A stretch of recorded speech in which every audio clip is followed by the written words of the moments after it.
Good morning. The Senate Committee on Commerce, Science, and Transportation will come to order.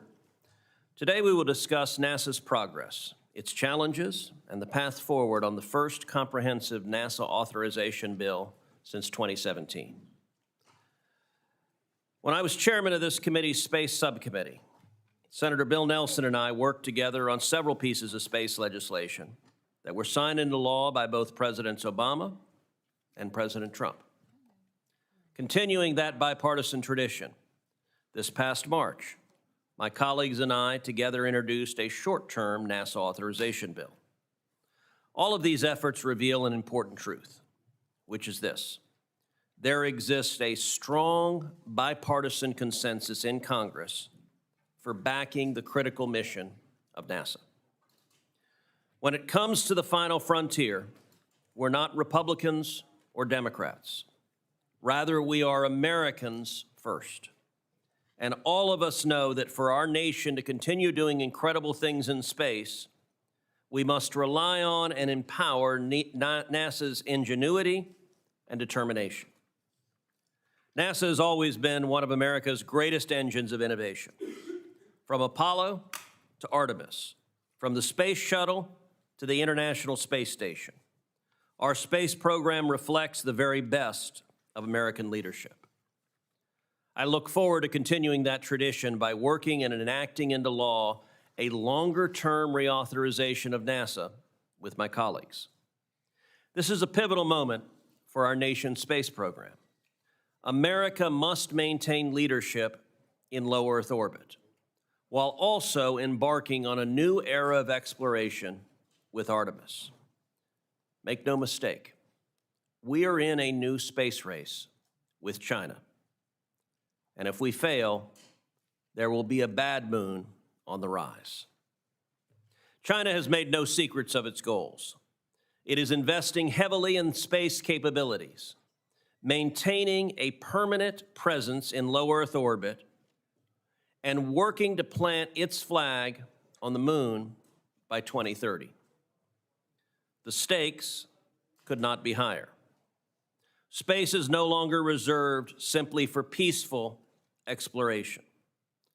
It is today a strategic frontier with direct consequences for national security, economic growth, and technological leadership.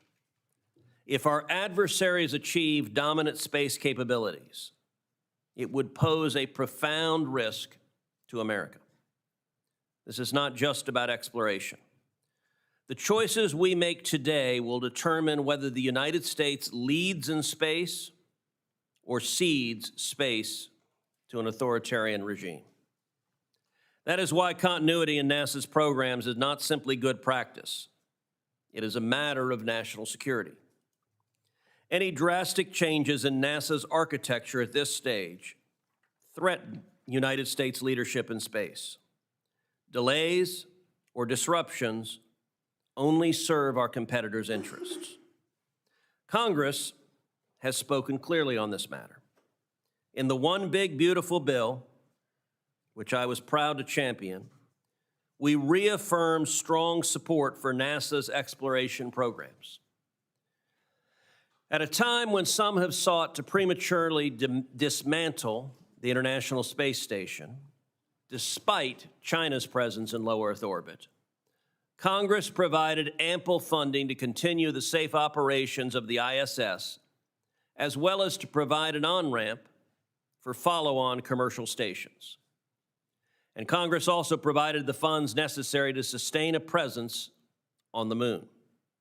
Artemis 4 will deliver and assemble the first major elements of the Gateway Station in lunar orbit, and Artemis 5 will expand surface exploration using that platform.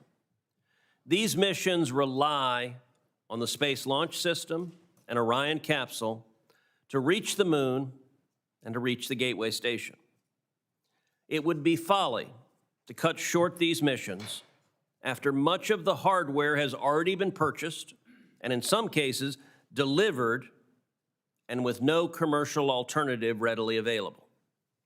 I look forward to working hand in hand with the administration to ensure that those funds are utilized in full accordance with congressional intent.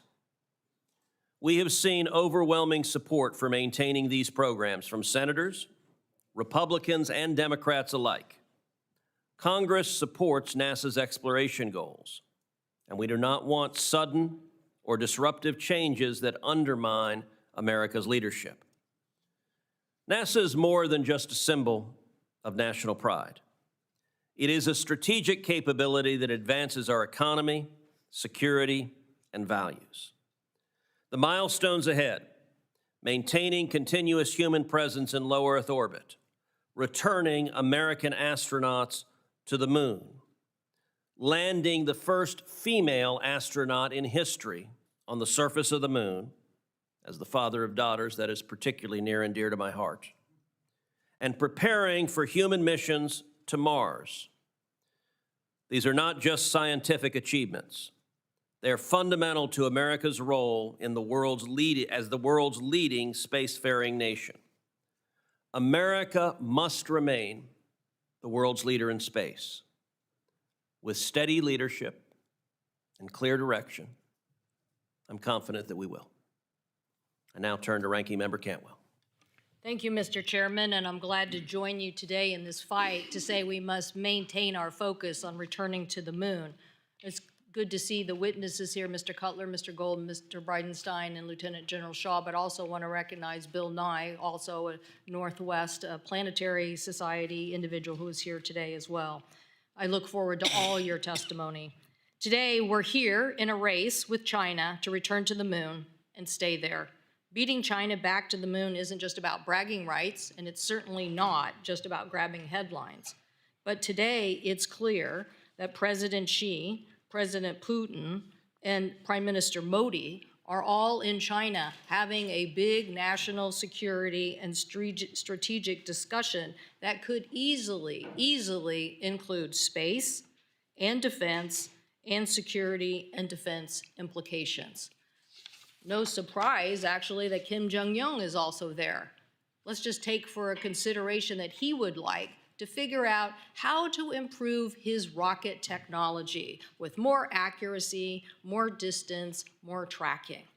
I don't like the scenario.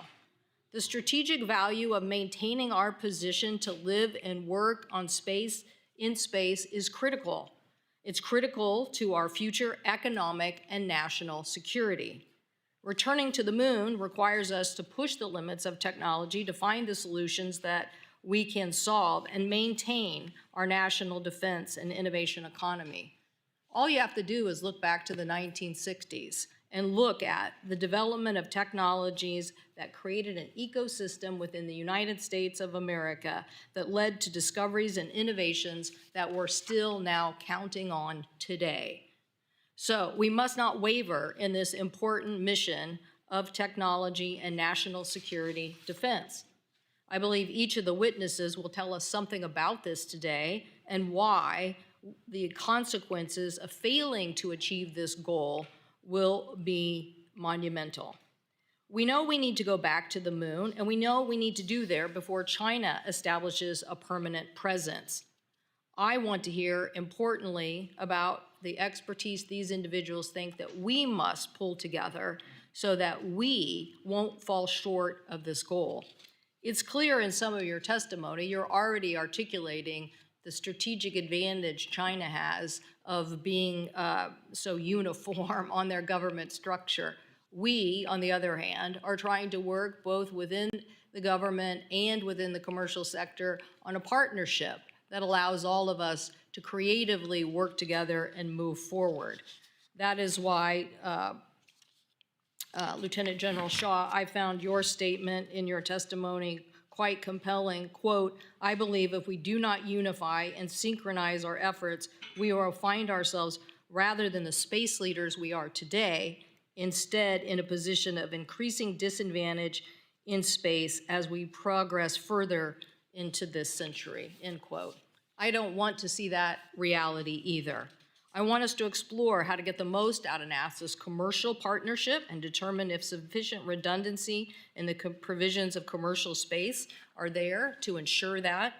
The state of Washington plays a very proud role in the exploration of the space and space economy, about 77,000 people employed today just in the space economy, obviously more than 100,000 employed in aerospace in general. So these are important companies to us: Aerojet Rocketdyne, Boeing, Blue Origin, all working on rocket infrastructure, crew capsules, Gateway Lunar landing orbit stations, and human landers. All of these are so important. And also just a shout out to the returning Colonel Ann McLean from Spokane, who just returned from serving as the commander on the IS mission from March through August of this year. So yes, we have a lot of people thinking about space in the Northwest.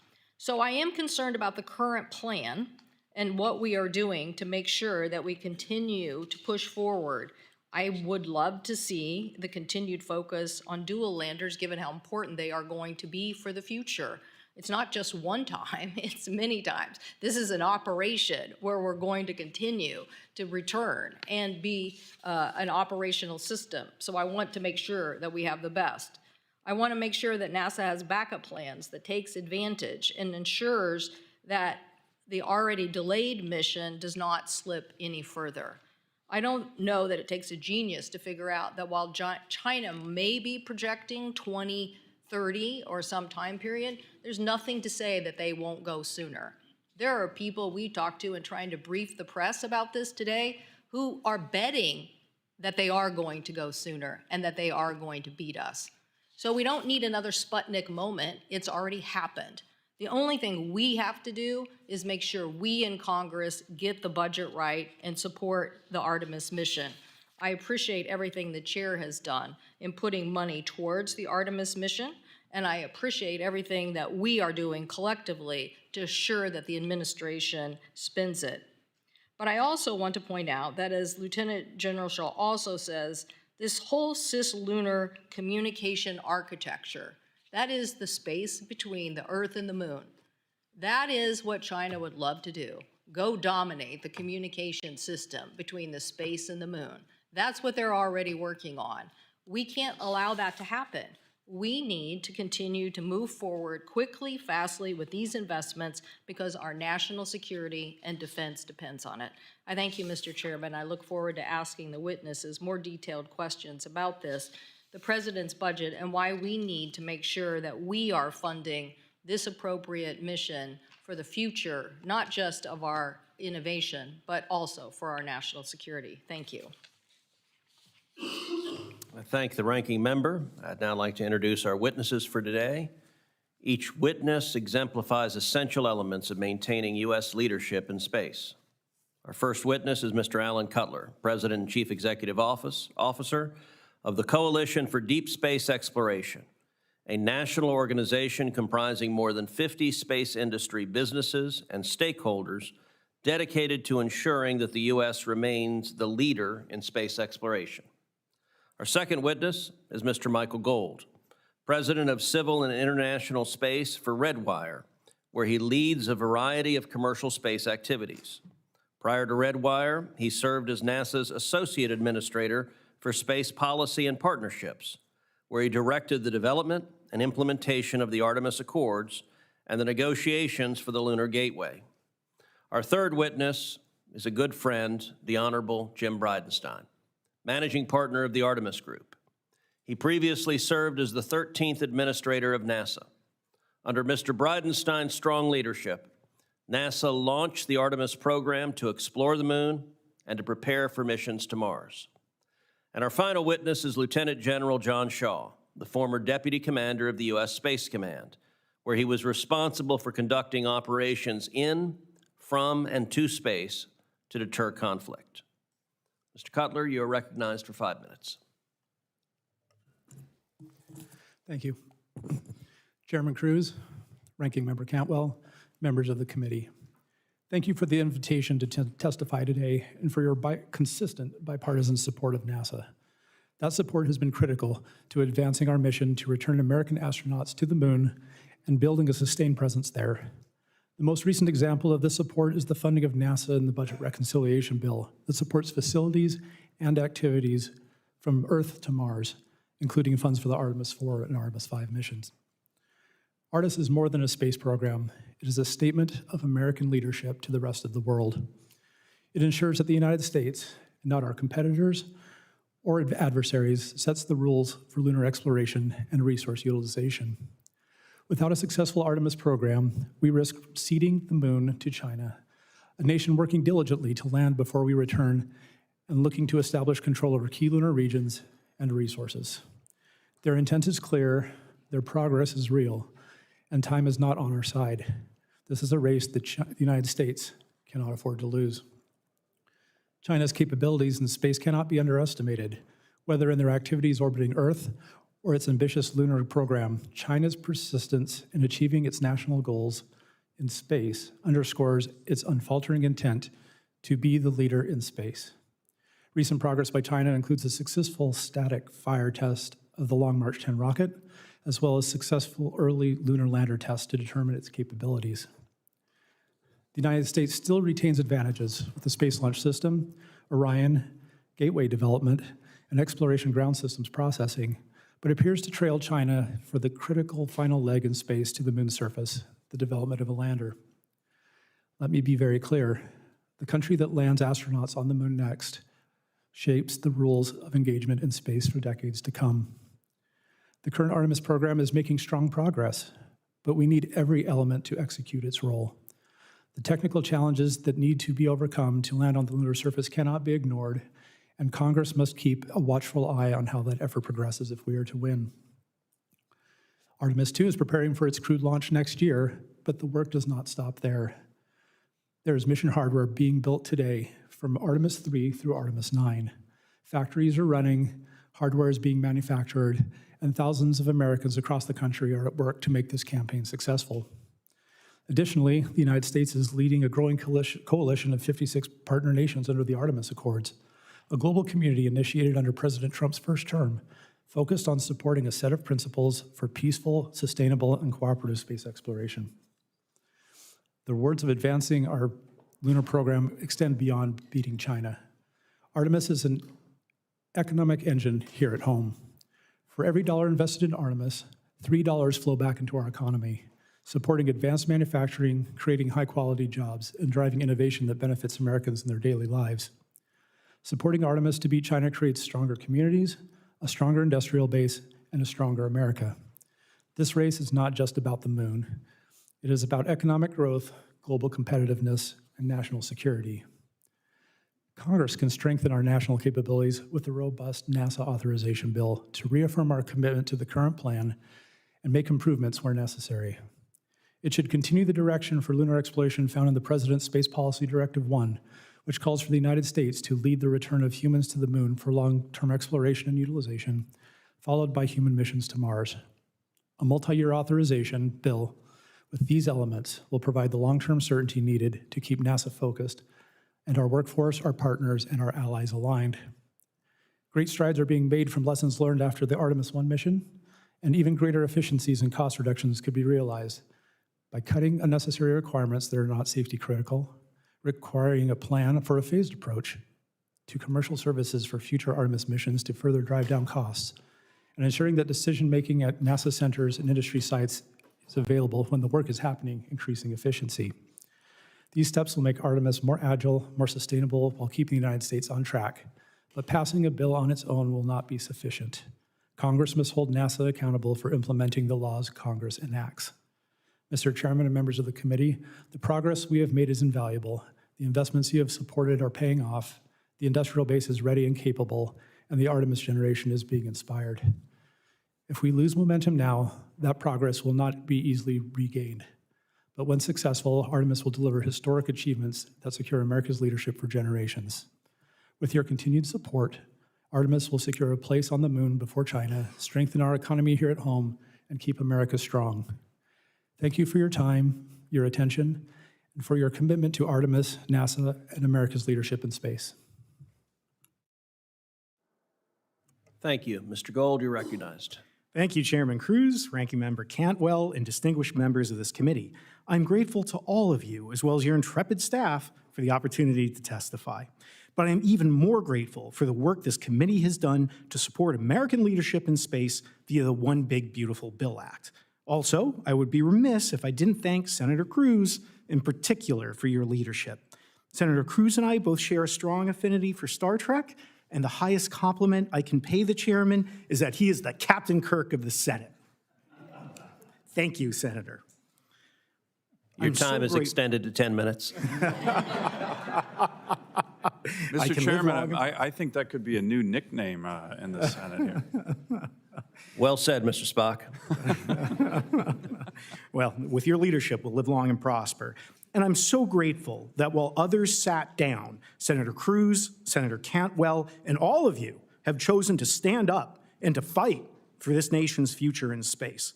Specifically, per the direction of the One Big Beautiful Bill, NASA must complete and launch the Lunar Gateway.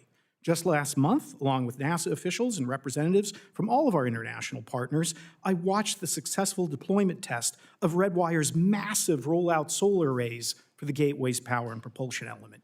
These arrays, which will be some of the largest ever deployed by humanity in space, will power the Gateway, representing the pinnacle of solar electric propulsion technology, a key capability for both future civil space exploration and national security activities. Without the funding and direction of the One Big Beautiful Bill, this critical work would be in jeopardy.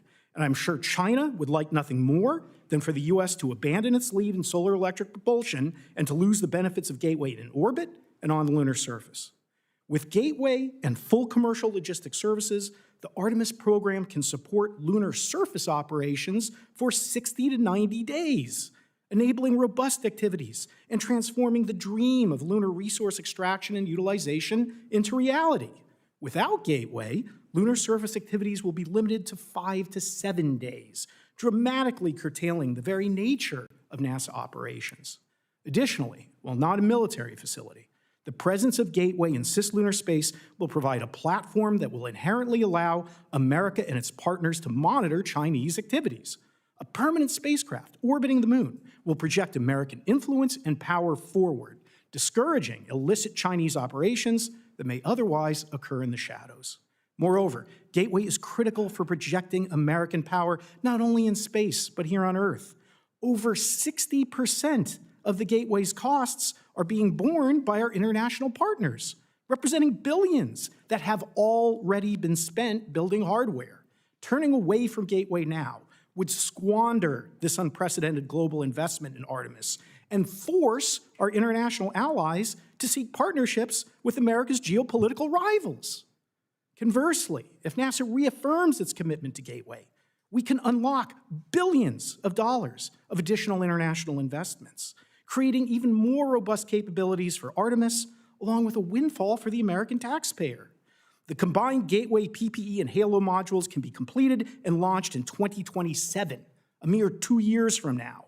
We can achieve an early win in this competition if America can simply demonstrate the wherewithal not to give up on the race when we are so close to the finish line. Additionally, the success of our lunar and Martian exploration efforts depend upon maintaining a strong foundation in low Earth orbit.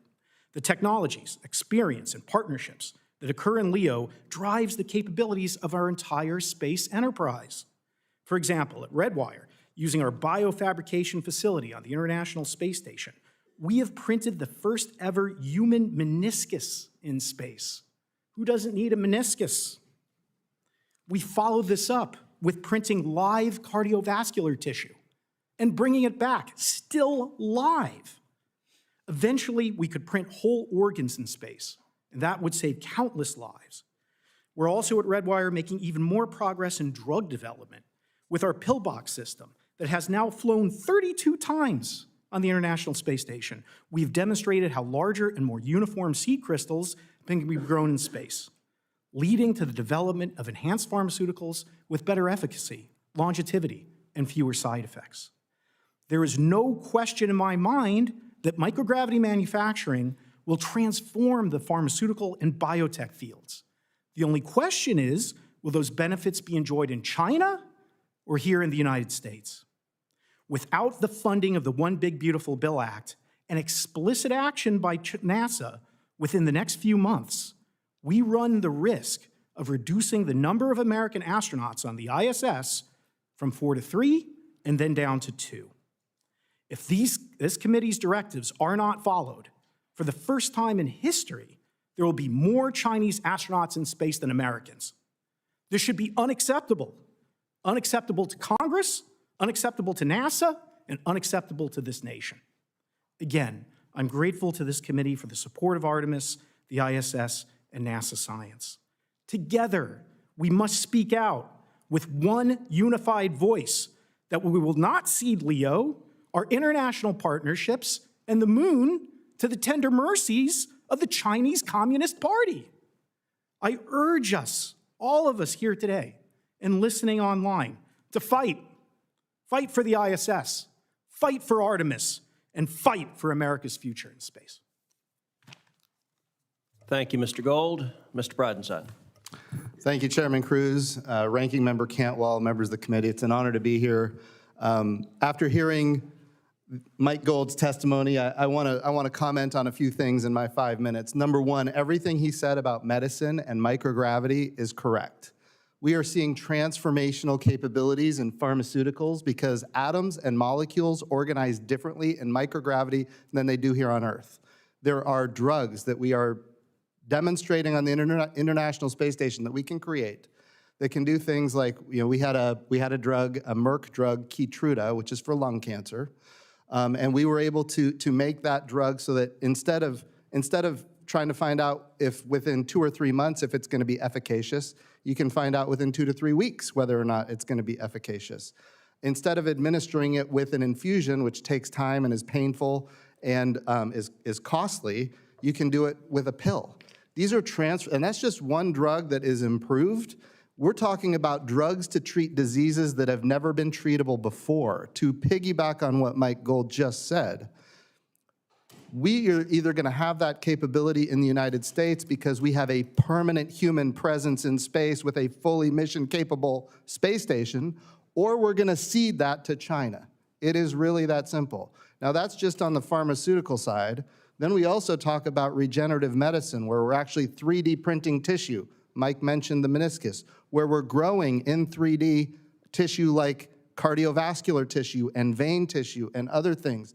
This type of regenerative medicine is critical to the future economy of the United States of America. And if we want to not have a fully mission-capable system, if we want to not have a permanent human presence in space, then not only does that capability go to China, but all of our international partners go to China as well because they want that capability. This is a big deal. So that's on the low Earth orbit side of things. And Senator Cruz, I know you're getting a lot of accolades today, but it is absolutely true. The one big beautiful bill with the $10 billion additional dollars for NASA human spaceflight was in large part you're doing, and I know it was bipartisan. I know the one big beautiful bill might not have been bipartisan, but that element was in fact bipartisan, and I know senators on both sides of the aisle are grateful for your leadership on that. So very important. I would also say the purpose of this hearing is, are we going to be able to get to the moon first? I mean, that's the title of the hearing. And I will tell you, and I know there's going to be questions, and I'll go into more depth later, but look at the architecture that we have developed to land American astronauts on the moon. Look at the architecture. It is extraordinarily complex. In some cases, it hinges on me saying here today that it is highly unlikely that we will land on the moon before China. And I'm going to explain it in the next 2 minutes. So, number one, we have the SLS rocket, which is the most powerful rocket ever built. And Senator Cruz mentioned, yes, it has had its problems in the past. It has been expensive. It had overruns, all those things. But it's behind us. It's done. We need to use it. We have the Orion crew capsule, which, quite frankly, is a shiny object in this whole thing. The Orion crew capsule is not only usable today, but ultimately the cost is going down because more and more of it is reusable every time we use the Orion crew capsule. Those two elements are in good shape. I will tell you, I have been critical of both in the past, in front of this committee and other places, and I'm more than happy to be critical of all of our contractors, just to be really clear. But I will say what we don't have today. Here's what we don't have today. We don't have a landing system for the moon. And there was a moment in time when we had no NASA administrator. It was after I was gone and before Senator Nelson became the NASA administrator, an architecture was selected. And I don't know how this happens, but the biggest decision in the history of NASA, at least since I've been paying attention, the biggest decision happened in the absence of a NASA administrator. And that decision was, instead of buying a moon lander, we're gonna buy a big rocket. And I wanna be clear, we need this rocket to be successful. It's important for the country and it's transformational. But in the meantime, the architecture is as such. We need to launch Starship. That first Starship is a fueling depot that's in orbit around the Earth. Then we need to launch, nobody really knows, but it could be up to dozens of additional Starships to refuel the first Starship. So imagine launching Starship over and over and over and over and over and over and over and over, dozens of times, no delays, no explosions, to refuel the first Starship. Then once it's fully refueled, then that Starship has to fuel another Starship that is in fact human-rated, which that process hasn't even started yet. By the way, that whole in-space refueling thing has never been tested either. We're talking about cryogenic liquid oxygen, cryogenic liquid methane being transferred in space, never been done before, and we're gonna do it dozens of times, and then we're gonna have a human-rated Starship that is refueled that goes all the way to the moon. Now, when it goes to the moon, we don't know how long it can be there because it's boiling off the entire time it's in orbit around the moon. We don't know how long it can be there, but while it's there, we have to launch the SLS, we have to launch the Orion, the European Service Module, we have to have astronauts and crew all ready to go.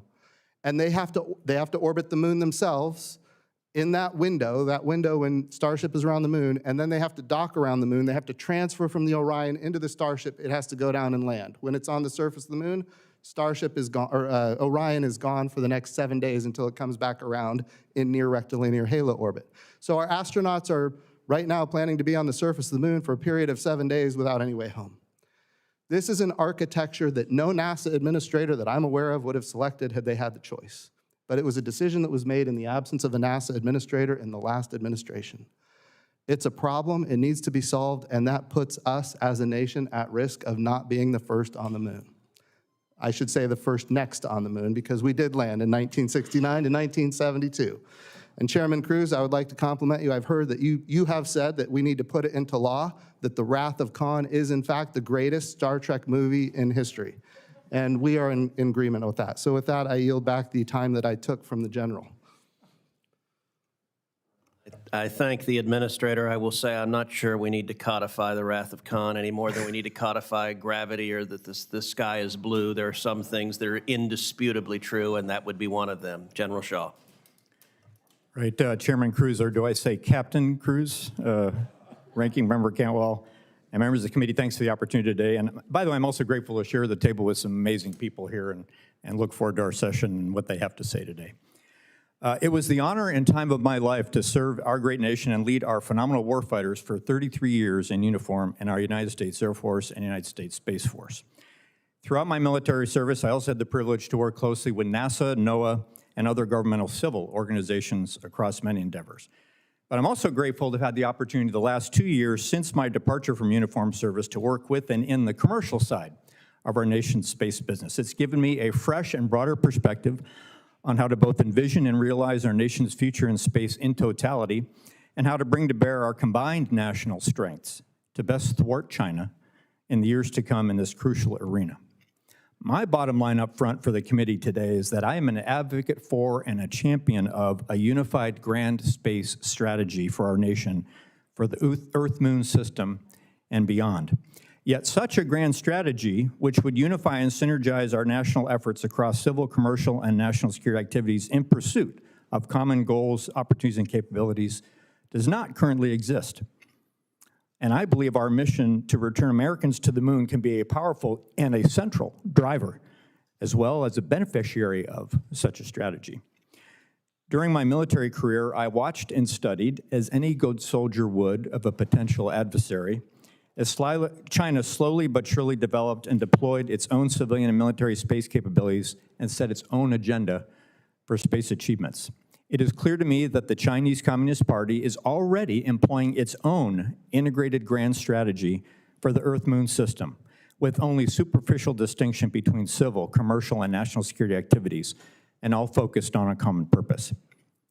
And as the senator has already made my next point, I think if we don't unify and synchronize efforts, we may find ourselves, rather than a leadership position, in a position of increasing disadvantage as we get further into this century. Human progression in any domain both has and will involve a robust mixture of exploration, economic opportunities and growth, and security activities to set conditions for success. Space is no different. And by the way, I realize I'm probably representing of those three things, exploration and commercial and economic growth and national security. I'm representing the national security end here, but I also want to say I am passionate and excited about all three of those things. And that's how we're going to succeed as a nation.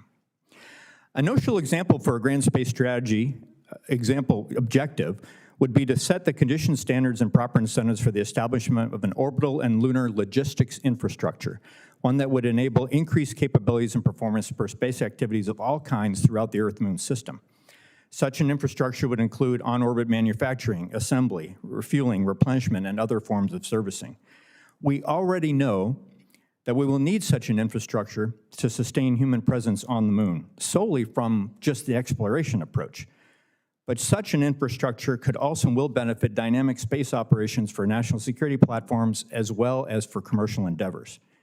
Yet our national approach to space logistics to date has appeared disjointed and inconsistent to those in the commercial community, and I hope my panelists maybe address this and see their perspective, is seen as inconsistent to those who might want to invest in those capabilities. The Chinese are already matching and perhaps even outpacing us in this logistics pursuit. Here's a recent example. Just in the last few weeks, this summer, as observed by open sources and reported in media, we have seen China perform a docking and apparent refueling operation between its SJ-21 and SJ-25 platforms in geosynchronous orbit. Following that fuel transfer activity, the docked spacecraft together, this was just last month, performed the largest single maneuver in geosynchronous orbit ever yet conducted, likely in excess of 330 meters per second. That's a lot, actually. Well, at least by today's standards. Someday that will be a pittance, but today that's a lot.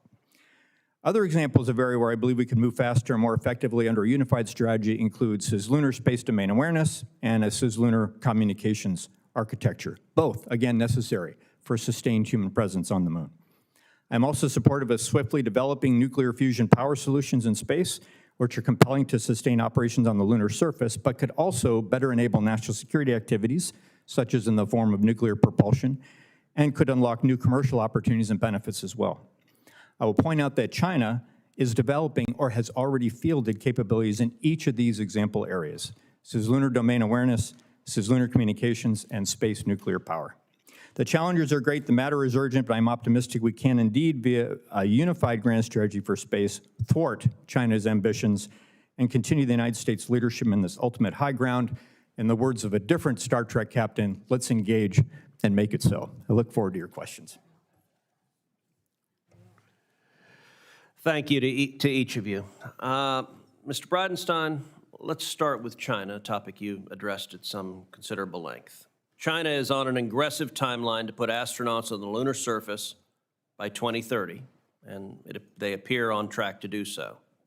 They're also currently operating a space station right now in low Earth orbit. Mr. Bridenstine, China is racing to control the moon and low Earth orbit, and they're not shy about using space to expand their power on Earth. If America doesn't beat them, if we cede the lunar surface or continuous presence in orbit to Beijing, what does that mean for our national security, our economy, and America's leadership? Very important question. So here's how I view things, and I think the general will appreciate this from my time as a lieutenant in the Navy. We did joint professional military education, and we learned this thing called the DIME theory of national power. And in each of those elements, you have, it's an acronym, DIME: diplomatic, information, military, economic power. When I was at the helm of NASA, my goal was to always think about what we're doing in those elements. How does this advance diplomatic power? How does it advance information power, military power, and economic power? On the diplomatic side, you mentioned the International Space Station and the next generation commercial space stations. On the diplomatic side, we have like 15 different countries that are operating the International Space Station today. We've had astronauts from, I think, 21 different countries at this point. We've had agreements with actively, I think we've got over 600 or 700 agreements now internationally as it relates to missions. NASA is a key element of diplomatic power for this country. I will tell you, I don't think it's often used correctly. I mean, we could put it on the table for a whole host of, kind of carrot and stick kind of activities to benefit the United States of America and an America First policy. That's the way I thought about it when I was the NASA administrator. On the information power side of things, one of my big things that I had, one of my first eye-opening experiences at NASA, when we landed InSight on Mars. This was a lander that was going to land on Mars and help us understand Mars quakes. Like, how is it organized inside? Well, when we landed InSight on Mars, it was on the cover of every newspaper worldwide. That's amazing information power, including one newspaper was the hardline newspaper of the Islamic Revolutionary Guard Corps in Iran. Now, I'm not saying we want to win their press, but at the end of the day, it was a story about how we landed on Mars. But their Sunday comics are excellent. But it was a story about how we landed on Mars, and it was a story about how we did it, when we did it, what we were doing, and it had a list at the end. The last was all of our international partners that participated with us in that. This is a newspaper in Iran where they don't get good information about the United States of America, but when we land on Mars, it changes things. It changes the perception of young people towards this country that we love. And I think that's an important power, information power. Of course, everybody likes to talk, Apollo 11 when we landed on the moon and the whole world watched. I mean, that's information power that we reference even today. If we can land on the moon, why can't we do these things? That kind of thing.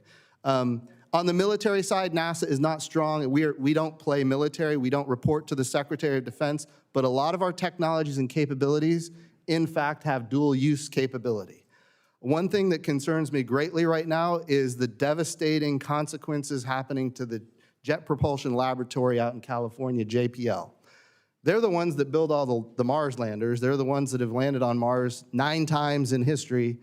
But a lot of that technology, make no mistake, has military application, and we're at risk of losing a lot of that. So I think that's important to note as well. Finally, that's the military side of things, but it's really not where NASA plays. NASA plays in exploration, science, discovery. The E, and this goes back to the opening statements, the E is economic power. When it comes to pharmaceuticals, regenerative medicines, advanced materials, article came out, China is using their space station to create new advanced materials for hypersonics, materials that my understanding is we don't have right now, although maybe somebody knows something I don't know. At the end of the day, we have to use microgravity, where we know atoms and molecules organize differently. We have to use it to our advantage, and advanced materials, China is doing that. And we're not doing it the way we should, and we're at risk of losing it. So all of those elements, I think, are important. When we think about the great power competition with China, we need to think about NASA being used for diplomatic power, information power, military power, and economic power. Thank you. Gateway will be America's eye in the sky in cislunar space, extending our lunar surface program by enabling longer missions, heavy equipment delivery, and protection of U.S. assets, while paving the way for advanced infrastructure like Interim Administrator Duffy's goal of a lunar nuclear reactor by 2030. Meanwhile, China has made it clear that it intends to build its own cislunar station as a platform to dominate the moon and to pursue critical resources such as helium-3. Mr. Gold, in your judgment, why is it critical that the United States lead with Gateway and cislunar before China builds its own cislunar station and uses it to control the moon? Thank you, Senator. When I was at NASA, I got a briefing on our ability, or should I say inability, to monitor Chinese activities in cislunar space. I didn't sleep for a week. You hear democracy dies in darkness. Our freedom could die in the depths of space if we are not able to monitor and understand what's happening with space situational awareness around the moon. And relative to nuclear on the moon, you mentioned helium-3. It's not just about the moon, it's about Earth. The countries and companies that control the moon will control the Earth. It's just a matter of time. Rare earth elements, helium-3. We need to be able to extract these resources. We need to be able to learn to live off the land. I'm a native of the great state of Montana, did a lot of camping and fishing back in the day. I can't imagine going on those camping trips if I had to bring all of my air, all of my water, all of my food, all of my oxygen. You can't have a sustainable, robust presence or support economic activities if you can't live off the land. And we can't do that without nuclear. And I cannot praise Secretary Duffy enough for acknowledging that this isn't about just going back to the moon. This is about going back to the moon, harnessing its resources for the Earth, and establishing infrastructure and a permanent presence. The Secretary gets that, and I applaud him for moving forward with nuclear. And by the way, breaking news, our friend Amit is now the Associate Administrator of NASA. And again, I very much appreciate Secretary Duffy's decisive action, his decisive leadership in elevating the head of the Moon Mars program to Associate Administrator, the highest civil servant post at NASA. That sends an important message, not just to NASA, but to our international partners and even to China, that we're back. We are reigniting the torch of Artemis, and we're going to go forward to the moon. I can tell you the NASA civil servants needed to hear that. And again, I'm very grateful to Secretary Duffy for making that point. At Redwire, we're developing a system called Mason that's going to use microwaves to sinter regolith, to create landing pads, berms, roads. We need to be able to build that infrastructure. But more than anything, we need to be able to rebuild our credibility here on Earth. When I was negotiating the gateway agreements with the European Space Agency, and thank you for that privilege, Jim, they learned one thing about popular culture, maybe from the comics and the Tehran Times there, Lucy and the football. They told me, Lucy and the football, why should we sign up with you? Trump administration will be gone in a year and a half. We would look foolish for making that investment. And I told them, you know what, you're right. Don't listen to me. They're justifiably skeptical. NASA has failed to sustain a beyond LEO human spaceflight program since Apollo. Failure hasn't just been an option, it's been a certainty. So how did I convince the Europeans? Senator Cantwell, I had your help. And I told them, don't listen to me. Listen to Senator Cantwell. Listen to Senator Nelson. Listen to the bipartisan coalition that Jim Bridenstine created. Because if we lose, then they will carry forward. And if we cannot show that we can be a good partner, that we can be a reliable partner, all the benefits that we talked about, diplomatically, economically, will go to others. We're talking a lot about Star Trek. The reason I love Star Trek, not just the adventure, not just the stories, but because it said we're not going to have just better technology, but a better future in space. We launch not just our astronauts and hardware, we launch our values. And if we can't move forward with Gateway, if we can't move forward with Artemis, we will lose that future to the Chinese. Well, thank you both for your testimony. I will say I was disappointed with both of you that you guys left Matt Damon on the surface of Mars. But other than that, you both did an excellent job. Ranking Member Cantwell.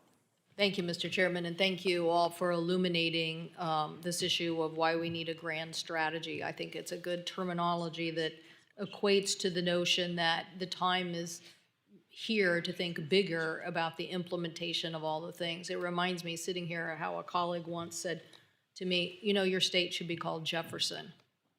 I said, my state should be called Jefferson?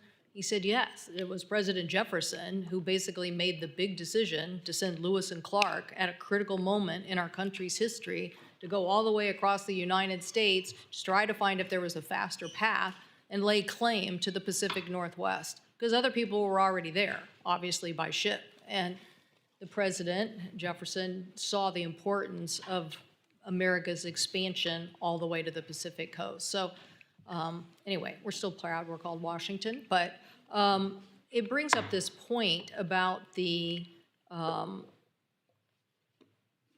predicate of getting there first. And I don't know if this is you, Mr. Gold, or Lieutenant General Shaw, but there are areas, particularly the south pole of the moon, that are critically and strategically important. And getting there in a timely fashion to claim those resources or claim that space seems to be just as critical as Jefferson's decision to get us all the way out to the Pacific. I don't know if one of you want to comment on that. Senator, I would say even more critical than Jefferson's decision, because this doesn't affect the country, this affects the whole world. And you're exactly right. The moon is a large place, but the number of locations that have the combination of water ice, sunlight, and other aspects that we need are actually relatively limited. And we could lose those to the Chinese if we don't move quickly. Additionally, the countries that get there first will write the rules of the road for what we can do on the moon, how we act. We've had tremendous success with the Artemis Accords. 56 countries have signed. The Chinese only have 13 for their International Lunar Space Research Station program. But if we're not first, trust me, those numbers will change. And the fear, China will eventually outspend us in space. It's inevitable. We must out-entrepreneur them. And that's why I'm so grateful for one of your constituents, Blue Origin, for example. And for some reason, this doesn't get, I think, enough play. They have spent billions of their own money to support the HLS system. They're going to launch a Mark I spacecraft to the moon, paid for all on their own dime. So I'm assuming everybody's for the redundancy of the lunar system, the lander system. Yes, yes. Okay. Absolutely. And We're grateful for your leadership to make that happen. which we desperately need, because you have to have two. You need that for efficiency, you need that for competition, you need that for safety. But again, if we don't get out there and get there first, we'll lose real estate, we'll lose the rules of the road, and we'll lose the international partnerships and the economic benefits. And helium-3, that could be a new clean power revolution that we're gonna let the Chinese Communist Party have. Let's step up. We do have some companies already working on this in the Northwest, so we're very Absolutely. proud of that. So Lieutenant General Shaw, so this notion, I get up this morning and see all the headlines from China, and everybody's there together, including Prime Minister Modi and Kim Jong-un, although we don't have all the photos of this. And you can see that somebody could really start focusing on new alliances.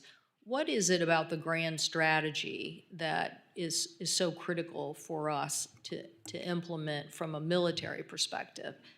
How can you describe it in the context of losing this first mover advantage that would be so critical to the alliances and partnerships that would help us?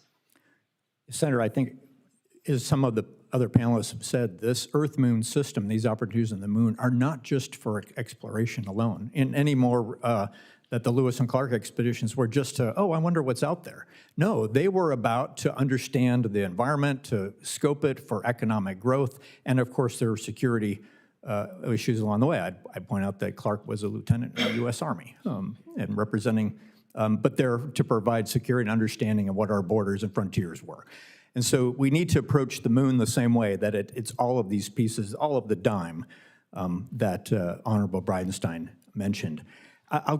So one of these examples that we've talked about of where I don't think where we could do this better as a nation would be cislunar domain awareness. There are going to be needs for that, just for human presence in and around the moon to understand that domain. What debris might be in lunar orbit. It's a different kind of regime than low Earth orbit that we're used to, but there are the possibility that will be things in orbit. We'll understand what's there. We'll want to understand what possible mischief could be going on. It's easy to hide things way, way out there. We'll want to understand that. So not only protecting humans in human exploration, but there is a national security need to understand that environment as part of the full Earth-Moon system. And to my knowledge right now, the Department of Defense isn't really focusing that much on that. If there's a national need to do it, why not have the Department of Defense perhaps be part of that solution and develop the capabilities it's going to ultimately need anyway? So that's this idea of where we probably could do things in a much more coordinated and synergistic fashion than we're currently doing. Well, I'm definitely very concerned about our communication security writ large, and I do think more of defense is moving into space and satellite effects of communication. And then I worry that if somebody is going to be on that frontier of the latest of technology communication in a cislunar environment, that has to be us. And we have to understand what the ramifications are of that system. Is that not correct? That is absolutely correct. And again, I'd like to point out that China sent 7 payloads to the moon last year. 6 of them were communications focused. They weren't scientific experiments. They were communications focused, the building blocks of a communications architecture.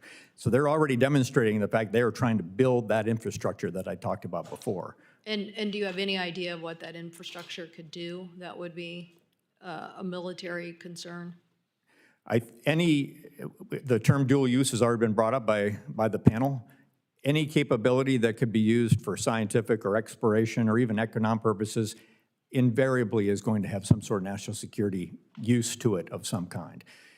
As an example, in this particular case, if there are Chinese national security payloads operating in the broader Earth-Moon system, they could leverage that communication architecture network to have continuous communications with those platforms rather than relying on strictly terrestrial relays. Oh, well, big advantage there.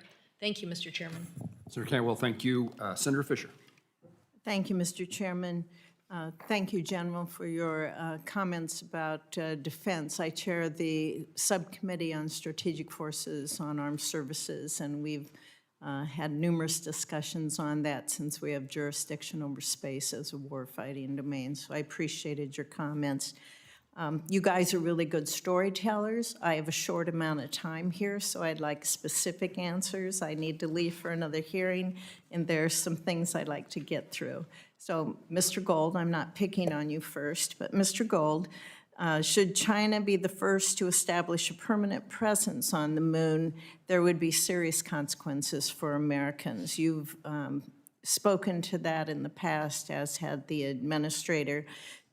I want to hear some specific examples from you on how the lives of Americans would be impacted should China establish control of the moon's resources, so Americans can reach out and touch what would really happen to their lives.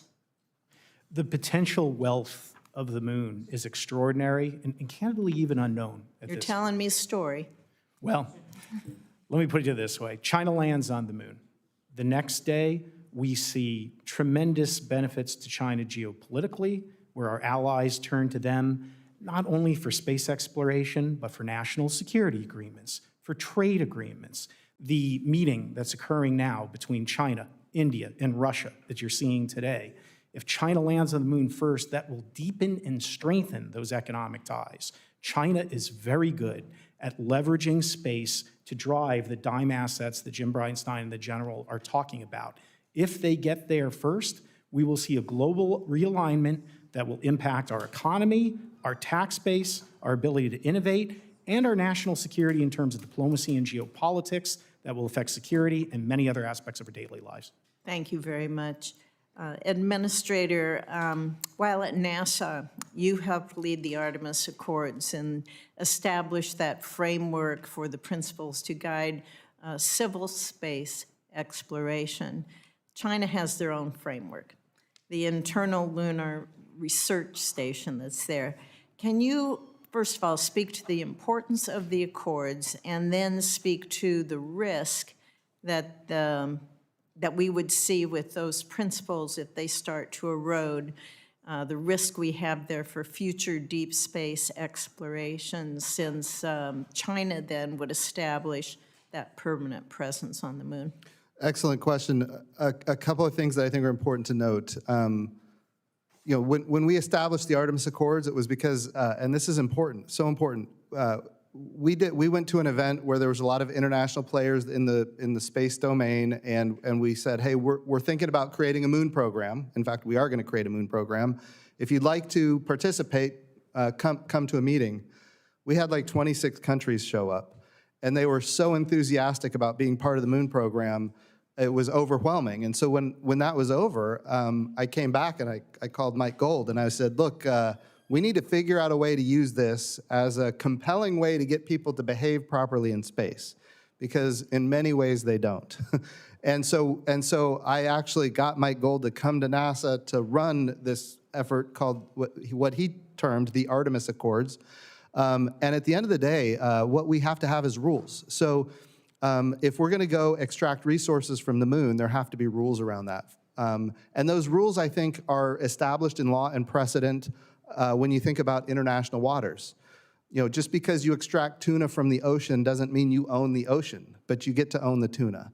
And if you extract energy from the ocean, you don't own the ocean, but you own the energy.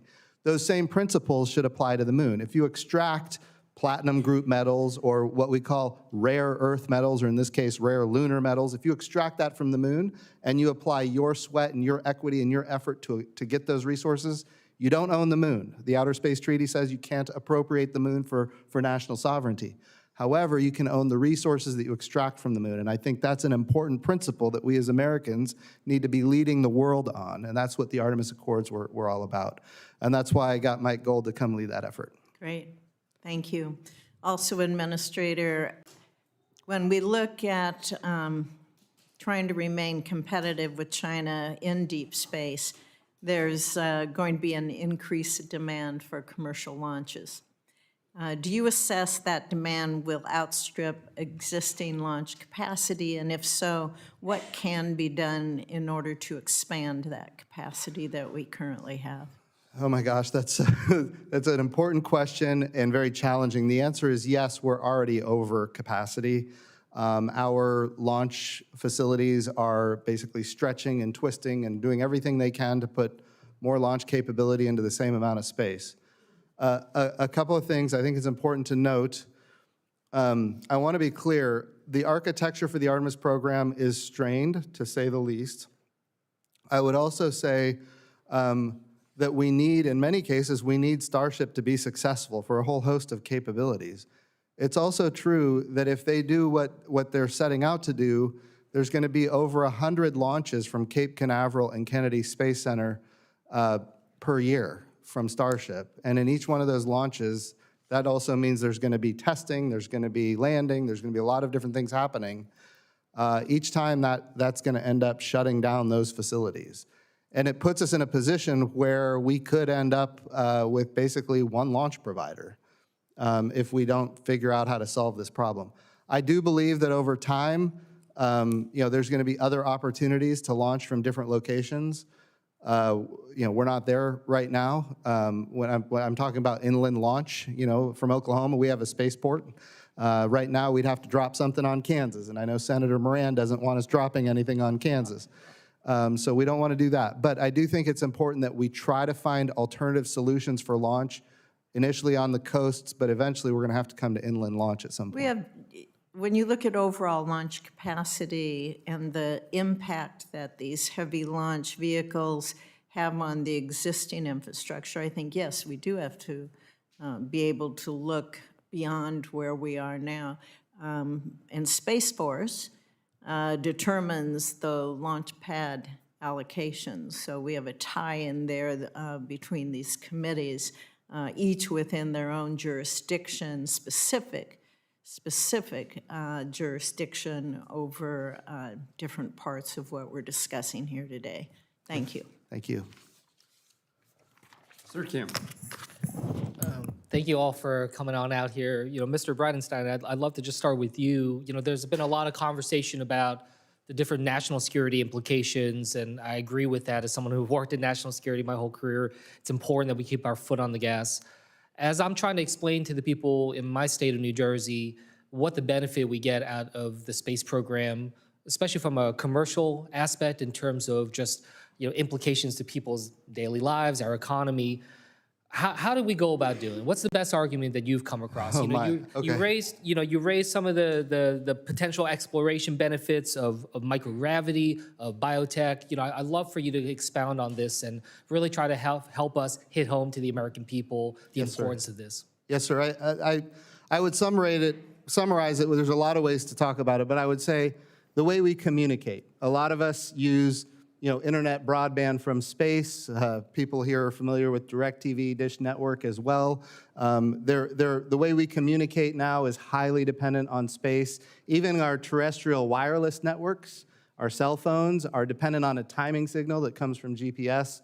So even our wireless networks are dependent on space. But the way we communicate, the way we navigate, GPS, for example, is critically important. The way we produce food, we're increasing crop yields, reducing water usage, the way we produce energy and the way we do it cleanly, the way we predict weather, the way we understand climate. And there's a lot of, partisanship around the climate issue, but at the end of the day, we've got to know what's happening. And there's ways that we can use our space assets to understand how the climate is affected by what we do here on Earth. One thing I saw NASA do that I wasn't fully aware of was just how much the applications are for agriculture, for instance, especially when it comes to what you were just saying about climate and understanding, crops, storm systems, et cetera. Well, I wanted to just bring in something else. I just took, I did a CODEL trip out to South Korea and Japan. And it really just got me thinking as I'm listening to you and this panel, thinking about just our space cooperation, just the role that it plays with other countries. And, Minister, I'd like to start with you, but open it up, just what you see in terms of, South Korea and Japan, places where we can build upon, especially when it comes to accelerating Artemis, building a counterweight to China's space partnership with Russia. And look, there's no doubt we saw those images with Modi standing next to a lot of these leaders. How can NASA work with India to build on the NISAR partnership to advance shared space science and exploration goals? I'm just trying to think about how it is that we can try to anchor that relationship as well. Well, yeah, wonderful question. I think when it comes to South Korea and Japan, Japan specifically has been a long partner with the United States on space exploration. From the International Space Station, they have modules on the International Space Station, they've got experiments on the International Space Station, they have rockets that resupply the International Space Station. They are among our best partners on the International Space Station. And of course, they're one of the early adopters of the Artemis Accords. In fact, I think, Mike, weren't they the first 8? We were the first to sign. The first. And the reason the English is so good in the Accords is because of the corrections the Japanese made. They speak English better than we do. There you go. So I don't know if I feel super great about that, what it says about us, but. But I think all of those are important international partnerships. And then, of course, on the South Korean side, they also signed on to the Artemis Accords. And they want to do more and more in space. And they have the capability to do that. And since they signed the Artemis Accords, we want to bring them into that fold and have them participate fully in the missions. Yeah. And Go ahead. I'm sorry, and Senator, in regard to the Artemis Accords, what's really wonderful to see is it's created an ecosystem, a family of nations. When we were back at NASA during the launch of the aptly named HOPE mission by United Arab Emirates, that was a spacecraft built by UAE that was powered by a partnership that began between UAE and Korea, where UAE didn't have the technical capability. They went to Korea, they helped them build these spacecrafts, then they brought it domestic, and then it was launched on a Japanese spacecraft with American assistance from Colorado. During this launch, we heard overlapping Japanese, Arabic, English, and even Korean back during some of the technical conversations. That's the future that we want. And when it comes to national security, that's the coalition that will keep us safe in China if we can continue with the Artemis program. Yeah. Well, look, I'm almost out of time here, so I'll just say, like I worked in diplomacy before, did a lot in terms of different bilateral, multilateral relationships. I've never seen another issue that can really solidify some of these relationships and stay out of the day-to-day politics, stay out of some of the geostrategic conversations, and really just be able to have that kind of pure expert science to science kind of partnerships. I think there's a lot here to build off from. I'm excited about some of the energy I see on this committee. So thank you for your testimonies today, and I'll yield back. Thank you, Senator Kim. On behalf of Senator Cantwell, she has an article from Air and Space Forces magazine dated March the 28th she'd like to have admitted to our record. Is there any objection? Without objection, so ordered. Gentlemen, thank you very much for your presence here today. All of you have served our country. Mr. Gold and Mr. Bridenstine, Lieutenant General. Mr. Cutler, you served the United States Senate as part of our staff in Commerce, Justice, Science, and I thank you all for the knowledge that you bring forward to us today. I want to start first with the appropriations process, and Mr. Gold, maybe Mr. Bridenstine or others would care to comment. I'm worried that, once again, we'll end up in a continuing resolution. I'm worried that Commerce, Justice, Science is stalled, and I would welcome your efforts in the work that you now do to make certain that's not the case by encouraging support from all of my colleagues. But I'd like to have you tell me what you see occurring, good and or bad, from the passage of the Commerce, Justice, Science Bill, particularly as it relates to the funding of NASA. Mr. Bridenstine. So first of all, I think it's important that to the extent that we have a CR, it's better than a shutdown. And I think we all understand that, but CRs also, it's stunning to me that people are now advocating for CRs. I want to be clear, we need to be advocating for appropriations because ultimately technology is changing, capabilities are changing, and we need to be able to change programs commensurate with the times and not just fund things the way they used to be, because then we buy obsolete things and we don't buy the right things. So 100% we need to do appropriations. I do worry that, when we think about how we get the NASA funded, the reconciliation bill went a long way to supporting human spaceflight, but there's a lot of other parts of NASA that are critically important. And I would say the Science Mission Directorate largely is not partisan, it's not political, there's a lot of bipartisan consensus around it. We're talking, the gentleman behind me, Bill Nye, he does not like my politics. You're probably aware of this. But I will also tell you that he and I agree strongly that we need planetary defense. We need the ability to look out in space and see large objects that could really hit Earth and do it damage. And not only that, but we need to be able to intercept those if necessary. And that's what our space program is capable of doing. It's an element of the Science Mission Directorate inside NASA, and it needs to be funded.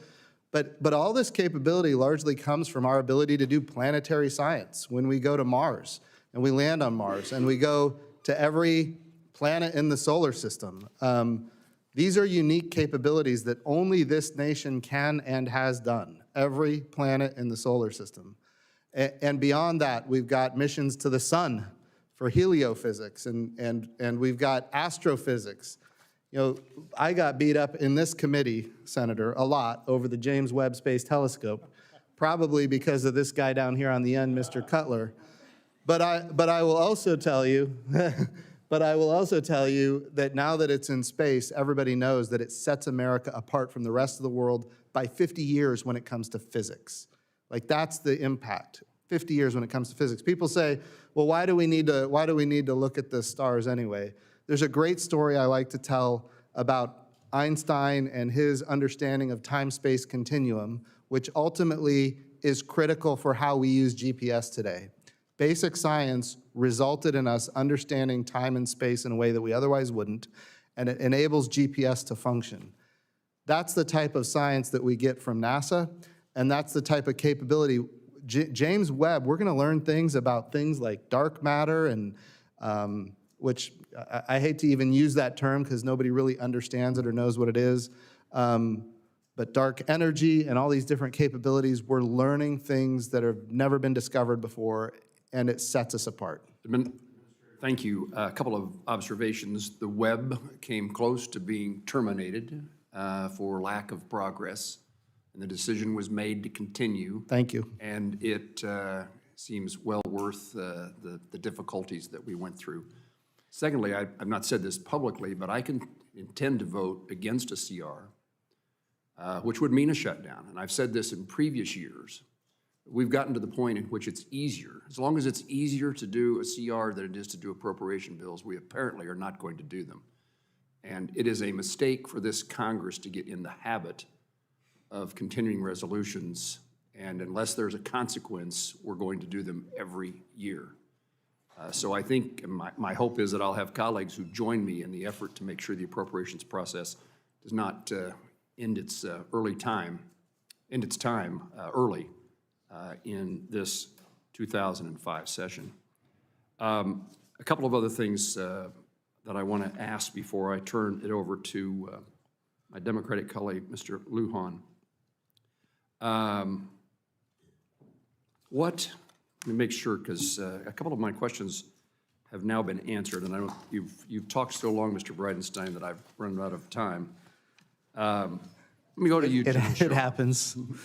Sorry. I'm surprised that you were never served in the United States Senate. General Shaw, your testimony, you speak to the necessity of establishing a grand strategy of which the Chinese have already adopted, quote, to unify and synergize our national efforts across civil, commercial, and national security activities, and that we risk losing our domination in space without one. What are the pillars of a successful grand strategy capable of beating the Chinese in space? And it's also important that we concentrate some time and energy, some effort in knowing what follows once we get back to the moon in our long-term goals, what they should be. How does the strategy deal with getting us back to the moon, and then also the long-term strategy of what happens next? So I would think that if in the formulation of such a strategy, probably the overarching objectives extend well beyond us returning to the moon. It is about what do we want to accomplish in this century or in the Earth-Moon system and beyond for the benefit of the nation, and those are not going to be solely exploration objectives. They're going to be about economic growth and about the appropriate security framework to ensure that we can set the conditions for that economic success against all of the forces that this panel has already talked about, and against the additional challenges we face if China gets there first and starts to establish the ground rules almost literally on the surface of the moon. And so I say that if we think of it, it's just that strategy has to be something that now establishes an architecture and a framework that lasts to the end of the century and beyond. That has to involve all of the elements of national power and all of those key pieces I mentioned in progress in any domain: exploration, economic growth, and security measures.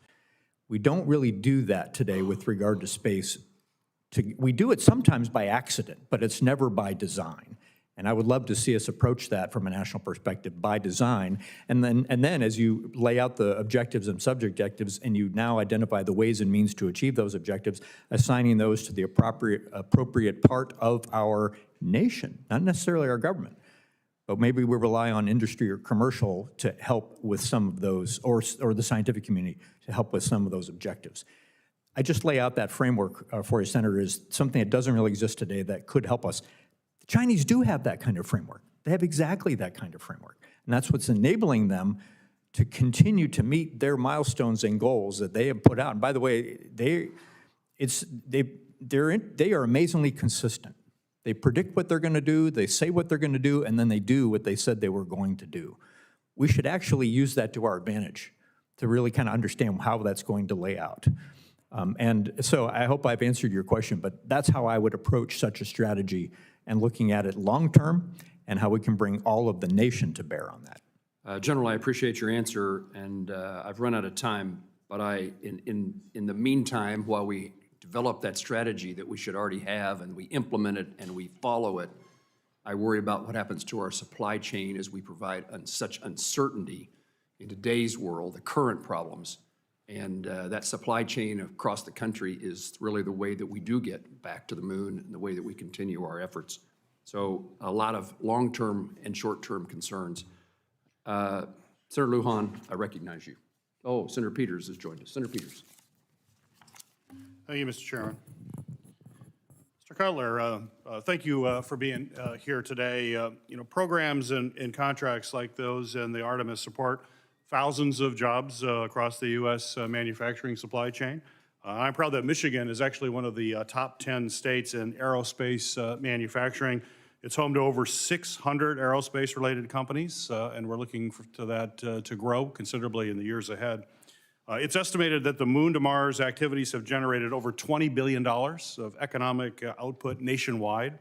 However, the President's budget creates uncertainty about the future, as you know, for Artemis program after the next launch. Abandoning this program or disrupting the existing project plan jeopardizes our efforts in the space race, hinders the development of our domestic aerospace supply chain, and potentially leaves billions on the table in future economic benefits. So my question for you, sir, is the Coalition for Deep Space Exploration has noted its commitment to supporting the inclusion of small businesses in the NASA programs. And in your experience, how have NASA programs like Artemis been beneficial to the small businesses in our states and to our local economies? And what can we do to to better support efforts to include more small businesses in this important supply chain? Well, absolutely. Thank you. Thank you, Senator, for the question. If you look at Artemis, just the program itself, there are 2,700 suppliers that are part of the Artemis program. That covers everything from small mom and pop shops making valves, nuts, washers, all the way up to big integrators. We can't have this program without small businesses. They absolutely are critical. And if you think about it, these missions, they need every single piece to work. It's common to hear something like, you need 1 million things to go right for a mission to be accomplished. You just need one to go wrong. That stems all the way up and down the supply chain. And it starts with small businesses. They are making those initial components that make Artemis possible. So absolutely critical on the small business side. And I think as we go and talked about this a little bit with Senator Moran when he was talking about CRs and that sort of thing, the instability that comes from uncertain funding, be it from not knowing if we're going to shut down, continuing resolution, are we going to continue the program after Artemis 3 with SLS and Orion? All of these things insert instability into a business's understanding. And when that happens, maybe larger companies can weather that sort of thing. Small businesses, that's hard. And I'm at the coalition. It's a small outfit. We don't have a massive staff. And essentially, I run a small business. I understand what these small guys do. They're busy. If they're working, that's their lives. It's their livelihoods. It's the livelihood of their workers. Right. And if we're not doing things to help them, I appreciate that's it. a problem. So Good. one Thank of the you. things that we've done from the small business side, from the coalition, we've brought in some of the prime contractors. We've had them talk to the members of our Right. coalition, small businesses. What can they do? Thank you, Mr. Cutler. Thank you. So we want to continue to focus on that. There's no question Absolutely. about it. Mr. Bridenstine, it's great to see you here today. It was certainly a pleasure to work with you in your previous capacity as a NASA administrator. And as you're well aware, in 2020, the President signed the Pro-SWIFT Act into law. I authored this bipartisan legislation to strengthen the nation's ability to predict severe space weather events and mitigate the harmful events. And I appreciate you championing that with me. You were very helpful in getting that bill across the finish line, so thank you. As you know, a space weather event can have implications for power systems, for GPS, other assets in low Earth orbit. And on Monday, the National Weather Service Space Weather Prediction Center actually just recently issued a watch for a potential geomagnetic storm, as you're aware. Continued research is needed to strengthen our space weather prediction capabilities to ensure that we can have these accurate warnings. Unfortunately, the President's budget includes cuts to this funding that could jeopardize these efforts and could have major implications for those communication systems in particular. So my question for you, sir, is can you speak to how NASA's science missions, like the Space Weather Program, play a critical role in our everyday lives? This is non-political. This is straightforward. Why do we need to make sure funding for space weather prediction? There's a lot of different reasons to do it.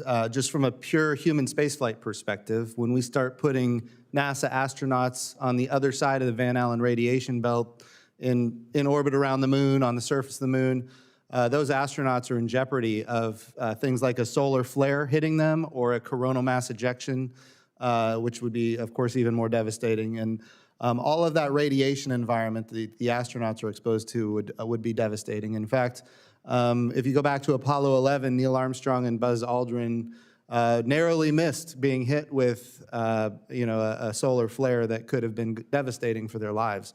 So we didn't know what we didn't know back then. Now we have the ability to learn and predict. Thank you to you for your efforts to help us with that. But beyond that, I mean, when you think about the capabilities of our satellites in orbit, they become, in many cases, at risk from a coronal mass ejection or solar flares. So we need to be able to predict that. We need to be able to respond before, it's not a lot of lead time. We're talking about a matter of maybe 8 minutes or 10 minutes to be able to respond to something like that. But the consequences of being hit with a Carrington event, which was 100 and some years ago now, 140 years ago or so, But if that were to happen today, it would be far more devastating than even back then, because today we're so dependent on technology. And all that technology would be put at risk. So I think it's important for us to be able to predict and respond and defend our power grid and defend our critical infrastructure. And a lot of that infrastructure, including command and control in space, including GPS, which is important for a timing signal for a whole host of different capabilities here on Earth. We've got to be able to respond to that. And your bill, quite frankly, was right on point in helping us do that. Great. Well, thank you for that response. I'm out of time, but if you look at the cost-benefit analysis, to cut the relatively small cost and the huge of the program and the cost to society if we don't have the warning is astronomical. So I appreciate your comments. Literally astronomical. Yeah, yes. Astronomical. Yeah. Senator Blackburn. Thank you, Mr. Chairman, and thank you all for being here. Mr. Cutler, I made some notes here. You've got 2,700 suppliers. You were noting impediments and talked about the need for a budget, not having a CR. I'd like to hear more from you in writing, if you will. You said you all are constantly looking at this. What about regulations? What about security clearances? What about test beds? What about other components? And if you'll submit that to me for the record. Sure, absolutely. Thank you so much. Mr. Bridenstine, always so good to see you. Happy to see you back up here. Let's talk about commercial space innovation and that importance, because you look at where we are, you look at where China is. Is there anything that the U.S. should do immediately, that we in Congress should do immediately, that is going to encourage coordination among federal, state, commercial partners in order to advance innovation? Yes, ma'am, that's a wonderful question. In keeping with the spirit of the hearing regarding the moon, I think what we've got to be thinking about as a country is infrastructure. What is the infrastructure we can create that will encourage private investment on the moon, around the moon, that kind of thing? So part of that infrastructure, I think, would be, and Mike Gold has talked about it today extensively, is the gateway. The gateway is designed to be open architecture. It is designed so that the way we do power and communications and data and rendezvous and proximity operations and docking, all of that stuff is standardized so that commercial partners, if they want to build their own landing system that's compatible with it, they can. And in fact, there's international partners that have an interest in doing that type of thing. Okay, Yeah. and in the 90s, NASA and DOD did a collaboration on the X-37B, correct? Yes. Okay. Now, given that we're facing the kind of competition that we are, what about reinstating a program such as that and utilizing it? I think it's a great idea. I would say we do have, NASA and DARPA have been partnered on some Right. capabilities in space as it relates to nuclear power in space for a lot of different capabilities, but we need nuclear power in space for sensors. We need, and in fact, if we're going to do directed energy from space, we're going to have nuclear power for that. If we're thinking about Golden Dome and what the future of missile Well, defense looks Gold like. Dome, lunar landers. Yes. You know, those are things I think maybe we need to think differently and revisit some ideas that have worked. Yes. That may open new opportunities. Tennessee had a space grant consortium. They did this with NASA, did it 27 years ago. And it was there to promote space and science education throughout the state. And 15 colleges and universities, 2 not-for-profit organizations. And today the UT Space Institute is one of the leading hypersonic workforce programs in the country. And we love the work that they're doing around Space Force, that they're doing around hypersonics and the testing that can be done at Arnold Engineering. And we think this is something that is beneficial, and it encourages that interdisciplinary training that needs to take place. So talk a little bit about related items of education Yeah. and how that affects some of the workforce that could go into some of these programs, like the program with DOD and NASA? 100%. So when you're thinking about NASA projects, we find that when we have a university as a leader of a project, you'll have students working side by side with professional engineers in a way that you see a collaboration that is really beneficial to the students. I would also say that in a university environment, you have the scientists side by side with the engineers. So they're making trades in the development of a program early. A lot of times you find that you start going down an engineering path and the science doesn't work, and it gets too late in the program and it results in delays and the cost overruns and everything else. But in a university environment where you've got the scientists and the engineers working together side by side, and you've got students in the mix learning along. And you have students who are not afraid to fail. That's it. Yeah. They are looking for opportunities to try new concepts, and I think that's why UT's program has been so successful. Thank you. Thank you, Mr. Chairman. Senator, I would also say if you look at university-led missions, overwhelmingly they're on budget and on schedule, and that's not always the case outside of universities. Senator Rosen. Thank you, Mr. Chairman. Thank you to all of our witnesses for being here today, and quite a great conversation. But I have real concerns over budget cuts, because we're talking about research, amazing research, scientists not being afraid to fail. That's how science happens, right? Sometimes the failures lead you to a positive result down the line. They tell you something. And so we've seen how NASA's investments in research and innovation, STEM education, they fuel our economy, they strengthen our national security, and actually they're inspirational as they inspire the next generation of scientists, engineers, dreamers, and thinkers, and all of those things. We know what the space program has done for us through the decades. And so I'm concerned about the President's proposed budget cuts to key programs that have long delivered value, well, right here on terra firma, right here on Earth, specifically aeronautics research at the Armstrong Flight Research Center, ISS payload operations at Marshall Space Flight Center, and science missions at Goddard Space Flight Center, just to name a few. So Administrator Bridenstine, can you talk about the potential impacts of proposed cuts to just some of these programs I've mentioned, particularly as we're building on what everyone's been asking about, innovation, scientific leadership, leadership in general, our ability to respond to these challenges, economic competitiveness, aerospace advancement, climate, and national security? Yeah, so I think it is important when we think about, when we think about NASA and the budget that it has, and you think about the size of the U.S. budget, we're talking about now an agency that has less than 1/3 of 1% of the federal budget. And by the way, if you go back to Apollo, it was somewhere between 4% and 5%. So we are significantly smaller as a percentage of the federal government than we were back in the Apollo era. All that being said, not all of that is because of NASA cuts. I want to be clear. A lot of that is because of the growth of government in other areas. And I certainly understand we have a huge deficit problem and we've got a debt problem, and I know that the president is focused like a laser on trying to get control over that. And by the way, I think everybody bipartisan understands that we've got to get control of it.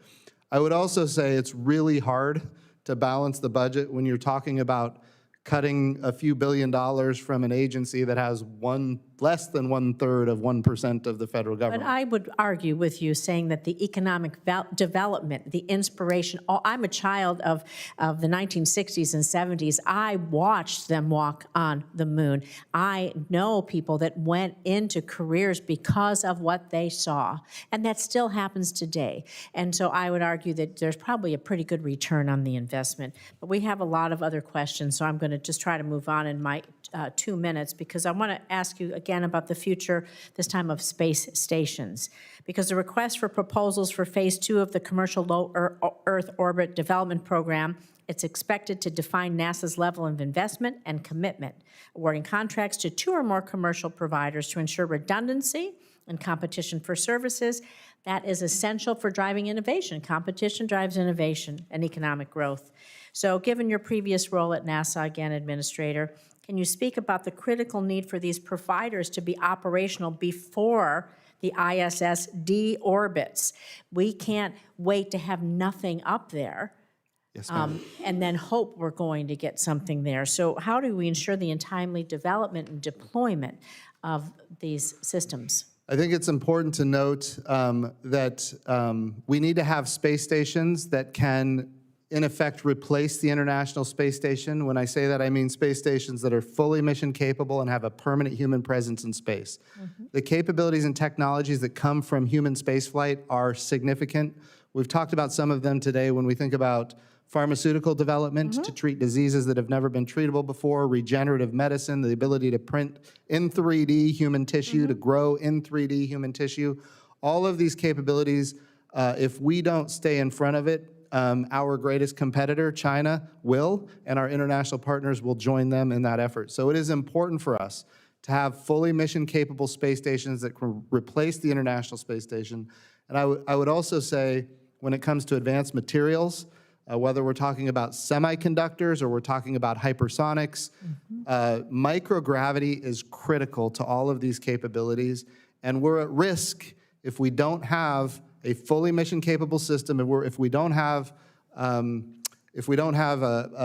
permanent human presence at space, we're at risk of losing that to our greatest competitor. And Senator, if I may, it's not only, you make an excellent point, enough that we avoid the gap, but we must have orbital capabilities that are at least equal to the Chinese.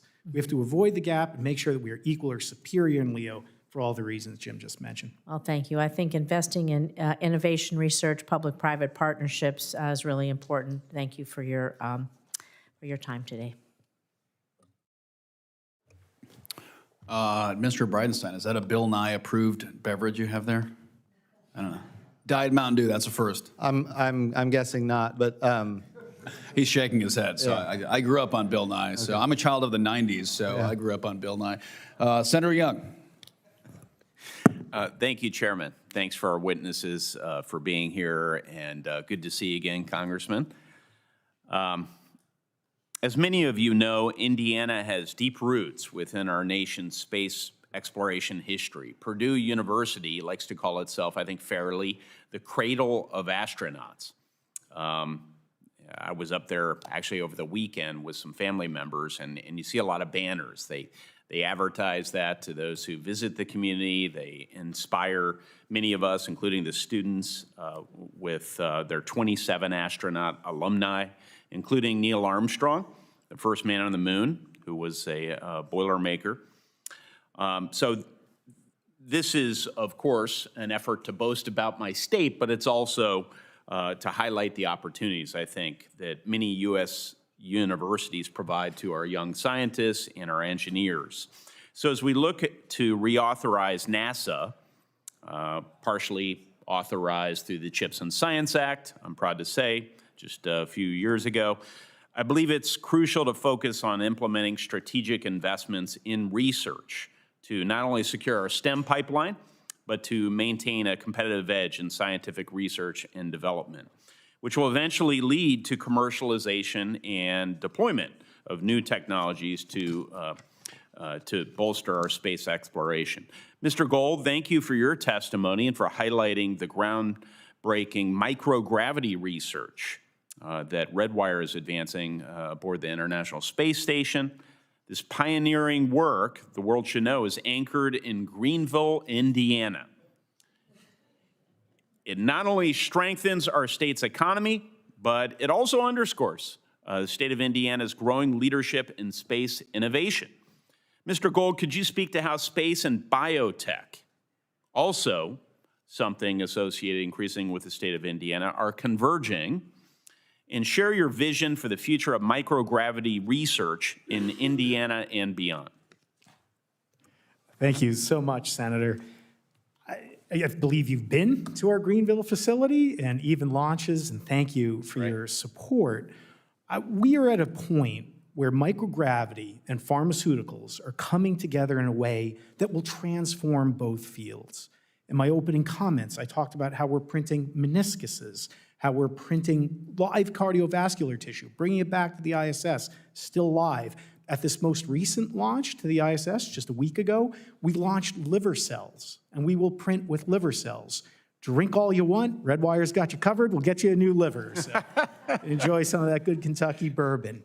But think about it, I mean, we've all had friends who are on the organ donor list, probably, who have suffered or died. Not only can we change that paradigm, but because these organs would be grown with your own stem cells, we could avoid the painful and expensive angsty rejection therapies. Additionally, we have now flown 32 pillbox systems. These are growing seed crystals for drugs. Seed crystals are like a sourdough starter kit that we just need to bring down from space, a thimbleful of these seed crystals, and then they lead to drugs that, because in microgravity, the seed crystals form larger, more uniform. We get new versions of drugs, better efficacy, better longevity, and fewer side effects. We partnered with Eli Lilly. We flew a version of insulin. Lilly said those were the prettiest crystals that they've ever seen. This revolution is happening, so let's not turn around now and snatch defeat from the jaws of victory.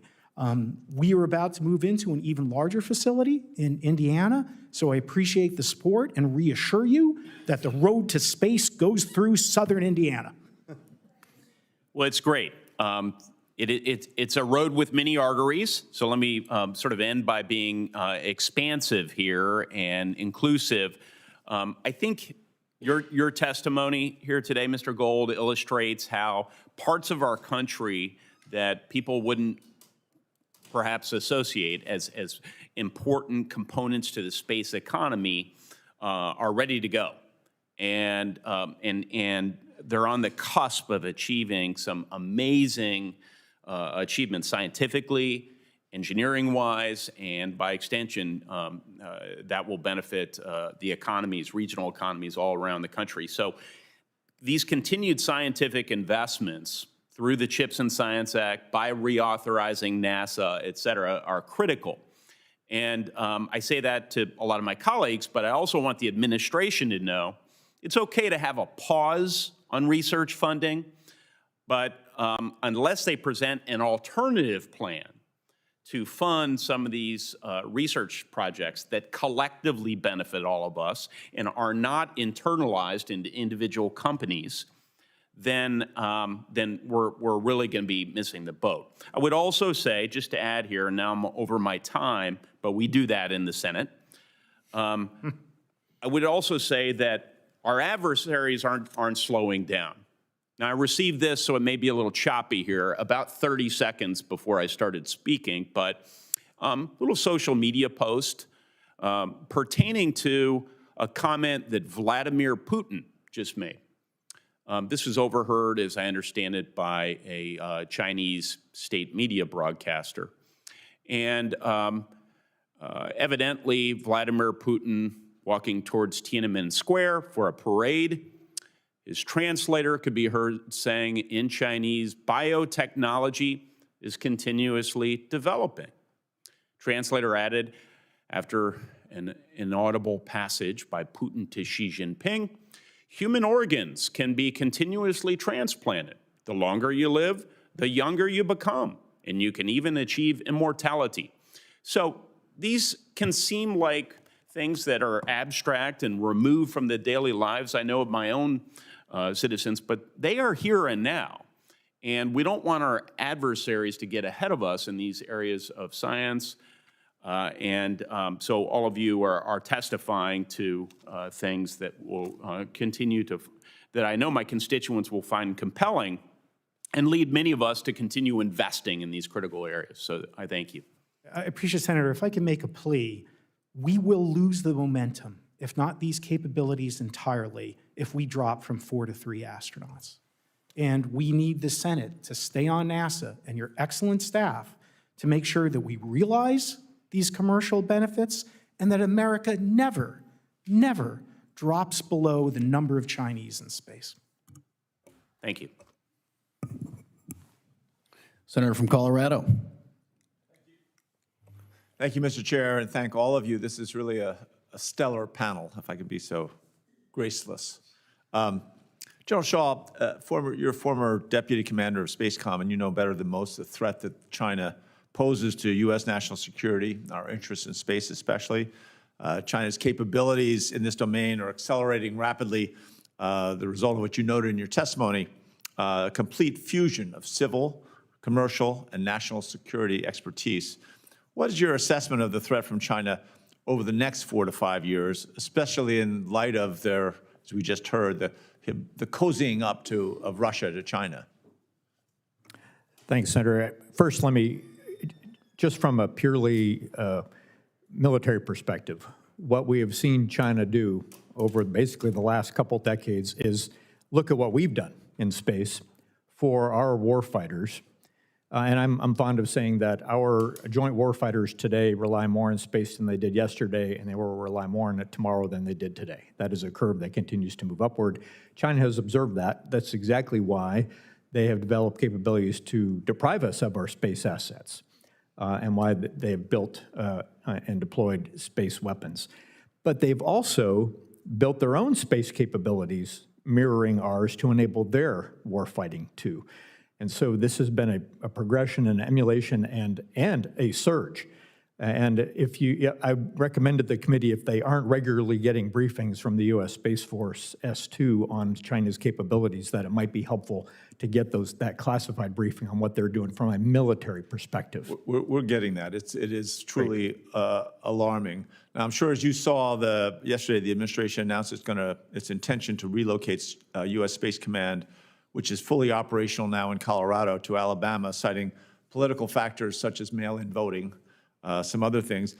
The DoD Inspector General said in a report earlier this year that it will take 3 to 4 years for the same mission-critical systems to be established in Alabama that our warfighters rely on every day in Colorado.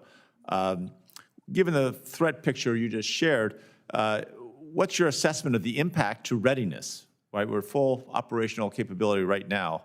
To readiness that this delay would have or could have during such a critical geopolitical window?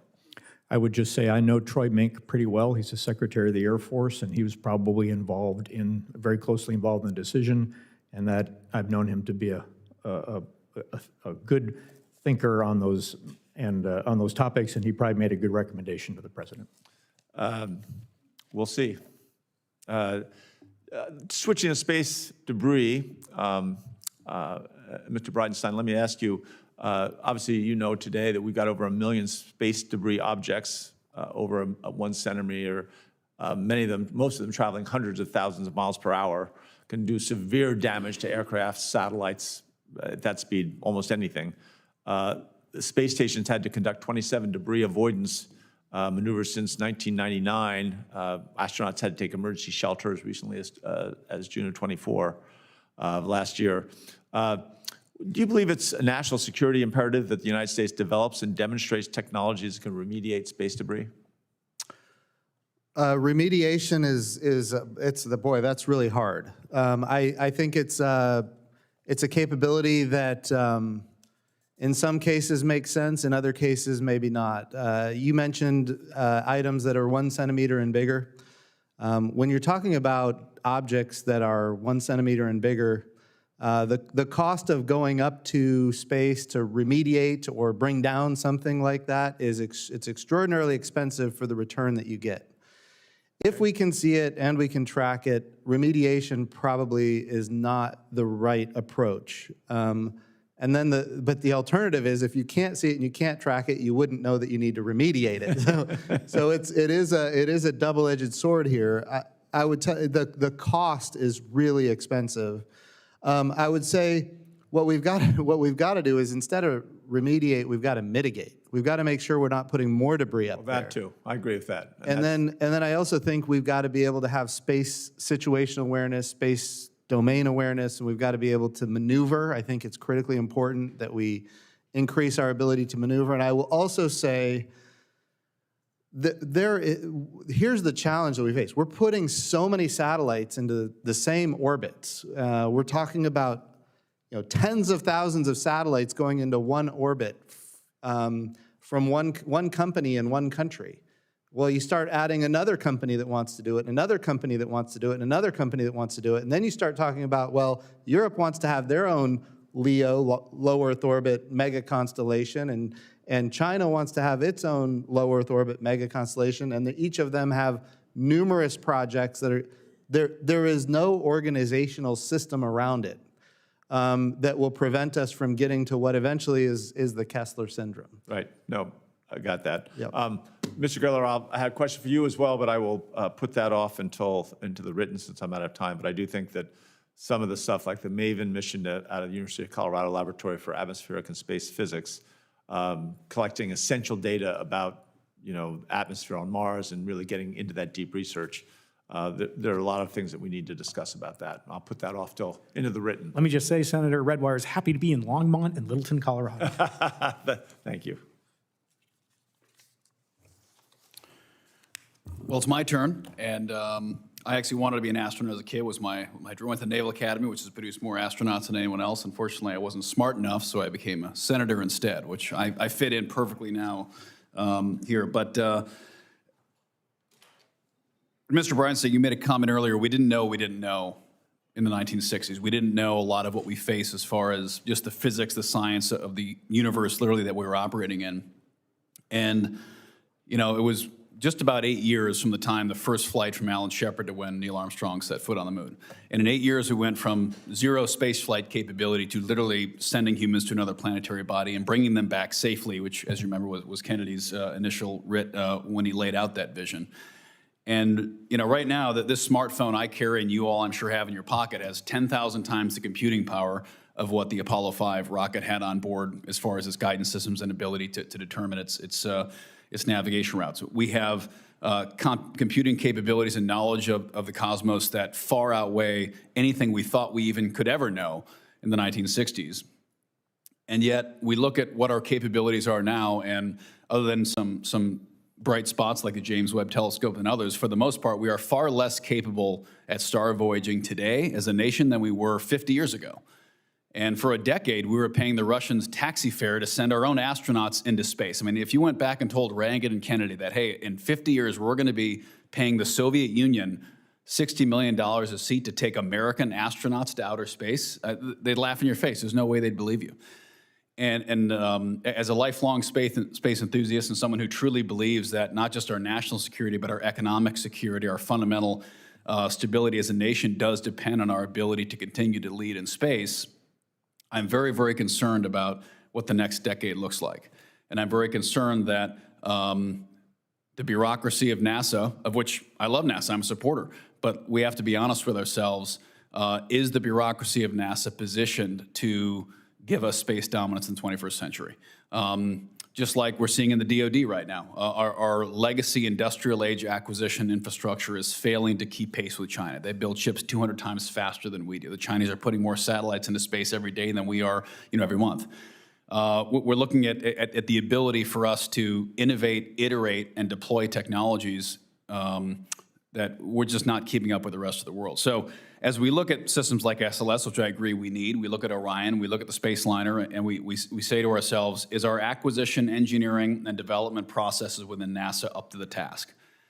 Meanwhile, we look across the street at SpaceX, and yes, NASA's involved in that, but that's a private enterprise that is frankly innovating at astounding rates.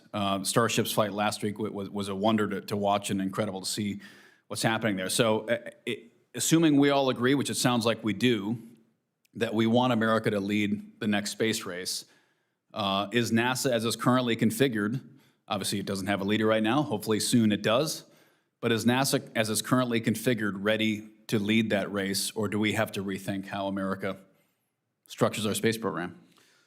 So I would say, first of all, you covered a lot, and I think I'm in agreement with primarily everything you said. I think when you think about what has hindered us from going forward, you go back to George Herbert Walker Bush. We had the Space Exploration Initiative, which was a plan to go back to the moon and onto Mars. And then the next administration came in and canceled it. And then we had George Herbert Walker Bush was SEI, and then George W. Bush was the Vision for Space Exploration, which is a plan to go back to the moon and then on to Mars. The new administration came in and canceled it. And then President Trump comes in and says, we're going to go to the moon and on to Mars. And for the first time, the program sustained. As I said earlier in the hearing, the architecture is challenged significantly in the current format. That architecture is extraordinarily complex. It, quite frankly, doesn't make a lot of sense if you're trying to go first to the moon, this time to beat China. It does not make sense to do that. But the question is, then what do we do? And I think one thing we can do is we can say, look, we're not going just to put flags and footprints on the moon as we did back in 1969 through 1972. What we're doing now is we're going to go forward to the moon. Mike Gold, I think, correctly talked about the gateway and how that could be basically our moon base around the moon. And then we can have commercial and international partners join that moon base to be able to have access anywhere on the surface of the moon at any time we want. We can go to the North Pole, we can go to the South Pole, we can go to the equatorial regions. Wherever the most valuable spots on the moon are that we need to go, we can go. But we're building infrastructure and we're allowing private capital to go forward and build all of the things that we can do on the surface. And that means extract resources, whether it's platinum group metals or other precious materials, whether it's helium-3 or water ice or other capabilities. I think that is transformational. And it also includes a lot more private companies. It includes a lot more international partners. And it's an open architecture system where we can actually have a sustainable path that goes forward regardless of administration. So getting cast to and fro from one administration to the next has been very damaging over time. And that's the challenge with NASA. What we do is multi-decadal in nature, and sometimes it's multi-generational, and you can't just have it go back and forth all the time. Well, I'd be curious, especially your opinion generally, the history of our space program, that there was periods of time where there was great tension between the Air Force and NASA as a push and pull between, is it a military primacy or is it civilian? And of course, we've always maintained that space should not be militarized, but that's a belief we hold. Other nations don't necessarily hold that outlook. How do you see the Space Force now weaving with NASA going forward to energize our ability to have a significant defense presence in space? Well, I'd point out our adversaries have already militarized space and developed space weapons. I'd also point out that sometimes is a logical progression in any domain where there's competing resources, competing economic growth, and general competition. So I've always said, when I was in the Space Force, I'll say it today, our mission is predominantly to deter such a space conflict from ever happening. And if we do that job properly, maybe we would deter a broader terrestrial conflict too, by just making an adversary think they can't achieve an objective. As for the future, as I said in my opening statement, I don't think we've ever could envision that we would do exploration, economic growth without some sort of security measures around that for confidence, to ensure that we have transparency so that people want to invest. They're incentivized to do so in an environment that shows promise and shows security, as opposed to a Wild West scenario that might be dissuasive. Well, I'm over my time, but one other topic I'd love to I'll throw it in the record, but hardening our space infrastructure. There's a perception that if it's in space, it's safe, and the reality is we're incredibly vulnerable from our communications and navigation-based orbital infrastructure, and especially as we look at Golden Dome and space-based interceptors and space-based detection. We need to make sure we're hardening our space infrastructure because it's pretty vulnerable. Senator Lujan is up next. Thank you, Mr. Chairman. Appreciate that. Very much appreciate the conversation today. One of the concerns that I have is the president's proposed budget slashes NASA's budget to levels like back to 61. Now, I appreciate what Chair Moran shared, is that the current mark of the Commerce, Justice, and Science Appropriations Committee has it at level funding. Back to a concern. This administration has been operating in a way where they are ignoring the law and saying, if they want to cut something, they're going to do it and sue me in court. Come find me. Now, one of the concerns that I have in that space, there's been a lot of attention brought to the incredible work that takes place at universities, K through 12, STEM education, collaborations and partnerships that are strengthening America's competitiveness. We've now seen 3,800 employees that have left NASA because of the financial uncertainty, 20% of the agency. That doesn't seem helpful. On STEM, states like New Mexico, clearly others, other colleagues who have spoken today, all benefit from incredible investment to allow these collaborations that I pointed out earlier. Now, this hearing is dedicated to the United States beating China in a space race. My questions to each of you today is yes or no, would huge cuts to NASA and its STEM efforts harm America's ability to compete with China in the space race? Mr. Cutler? Absolutely. There's no question that it will harm our capabilities. We've seen impacts already just by proposing this budget from the president in industry, where companies are having to look at what do we do if our business goes away. And project managers are looking at for other jobs. I mean, we're absolutely, just from an industry perspective, I mean, right now, we need people working on Artemis, not working on their resumes. And that is absolutely something that should worry all of us, because if they're not doing the work that's going to, for the missions that inspire those kids, where's that K through 12, that STEM education? Why are they going to go into this business? Why would you go into space if you see it's not going anywhere and China's where it's happening? Appreciate that. Mr. Gold, yes or no? Yes. Appreciate that. Mr. Bridenstine? No. No. No. You can talk more, sir, if you want. If you can explain to me how you complimented one of my colleagues, two of my colleagues, with your response as to the incredible importance of collaboration with students, scientists, and engineers to America's competitiveness, but you don't believe that this is harmful? No, what I'm saying is when you think about STEM education, there's different ways to approach it. And I think NASA's missions, when they partner with universities, that's a great thing to do. I think, when you think about, the partnership where, we've got scientists and engineers working side by side, and you've got the students in the mix, I think all of that is extraordinarily, beneficial, but that's also within the program itself. Does that make sense? I don't know that NASA needs to be an... It's not free. No, it takes investment. No, I agree with that. I'm in agreement that we need to absolutely be involving students in the projects that NASA does at universities. I'm in full agreement. I just think it's when you think about education, we have a Department of Education. We should have them focused for now on education. Right. All right. General? My answer is yes, and I would hope that the current cuts we're seeing are temporary, as I think one of the other members mentioned earlier this morning, and are helping us refocus on what we really need to be concentrating on in order to beat China. I appreciate Lieutenant General. I would agree. There seems to be strong bipartisan support in all of these efforts. I appreciate that response. Representative, during your tenure as NASA administrator, you created the Suborbital Crew or Subsea program to leverage commercial sub-vehicle for science and technology development. When fully implemented, what benefits will Subsea provide to NASA and to the broader space economy? Oh, I think that's a great question. So there's a lot of, when you talk about suborbital space flight in general, you're really talking about microgravity. So there's ways to get microgravity. We can go up a tower and we can drop an object, and you can get maybe a second or two of microgravity.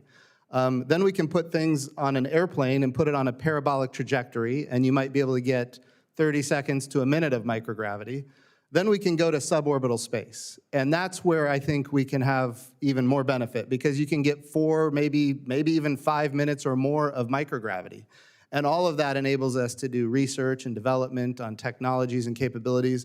And then if all that works, then you send it to the International Space Station, or you send it to commercial space stations. You put all that together. And just a sidebar of that, if that program was cut, how would the United States be ceding ground to China? Well, I think it's important to recognize that without that program, there will be a lot of development capabilities that just get canceled. And it becomes, quite frankly, more expensive, not less expensive, because now you got to go to orbit to test things, and that's super expensive. I appreciate it. Mr. Chairman, I have other questions. I'll submit them into the record because of time. Thank you all for your responses today. Appreciate that. Yield back. Well, thank you. So just, you had made Senator Cruz Captain Kirk. I'll be Captain Obvious. The need to fund NASA in the One Big Beautiful Bill was something that was very important. Would any of you disagree that without that $10 billion of funding, that it would be absolutely devastating to what we just talked about all morning?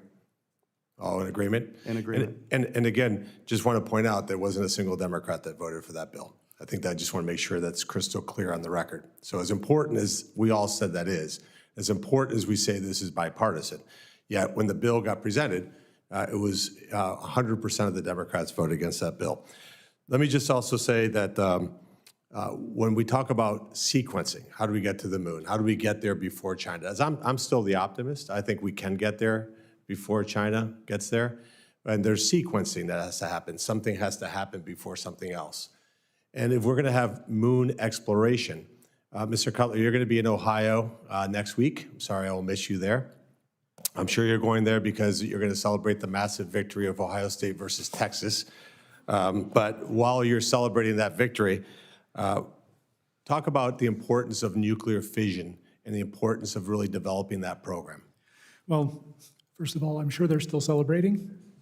They've got a week, so that's great. I think, as you're talking about nuclear fission, this committee, this Congress, has been supportive of all forms of nuclear. Like if you're looking at propulsion, NTP, nuclear electric, it's something that we absolutely, if we want to open up our exploration of going beyond the moon, going to Mars, going even farther in the universe, we need to have better propulsion. This is something that we need to be working on. So the benefits, absolutely. There's only so much you can do with chemical propulsion. And if we want to really sit there and send ourselves out into the universe, we need to do something different. Now that's, nuclear fission, you've got that surface power. You need that too for the moon. Astronauts are gonna plug all that, you go home, plug all your stuff into the wall, the recharge. It's gonna be the same on the moon. You're gonna need power. This is technologies that we should be working on and through this committee have been supporting for years, and we need to kind of up our game on that. It needs to be worked on, and it's absolutely critical. And I saw you earlier talk about Secretary Duffy, Administrator Duffy, depending on what hat he's wearing, put some serious resources behind that. Absolutely. And where would you say is the center of excellence of nuclear fission for space power? Well, the only answer is Cleveland. I know that when you're going nuclear electric, Cleveland is where you go. There you go. Make sure that that's highlighted in the record. So in terms of, Lieutenant General, back to you, the coordination between the military and NASA, how important is it to us to really take that to the next level, to really get this done and to compete with China? Yes, Senator. First, I'd say the Department of Defense and NASA have always cooperated from the very beginning. I mean, whether it was the Mercury, Gemini, Apollo missions, whether it's even under my recent commands that I had before I left uniformed service, the Department of Defense was providing the debris situation to NASA to make sure that the astronauts on the ISS were safe.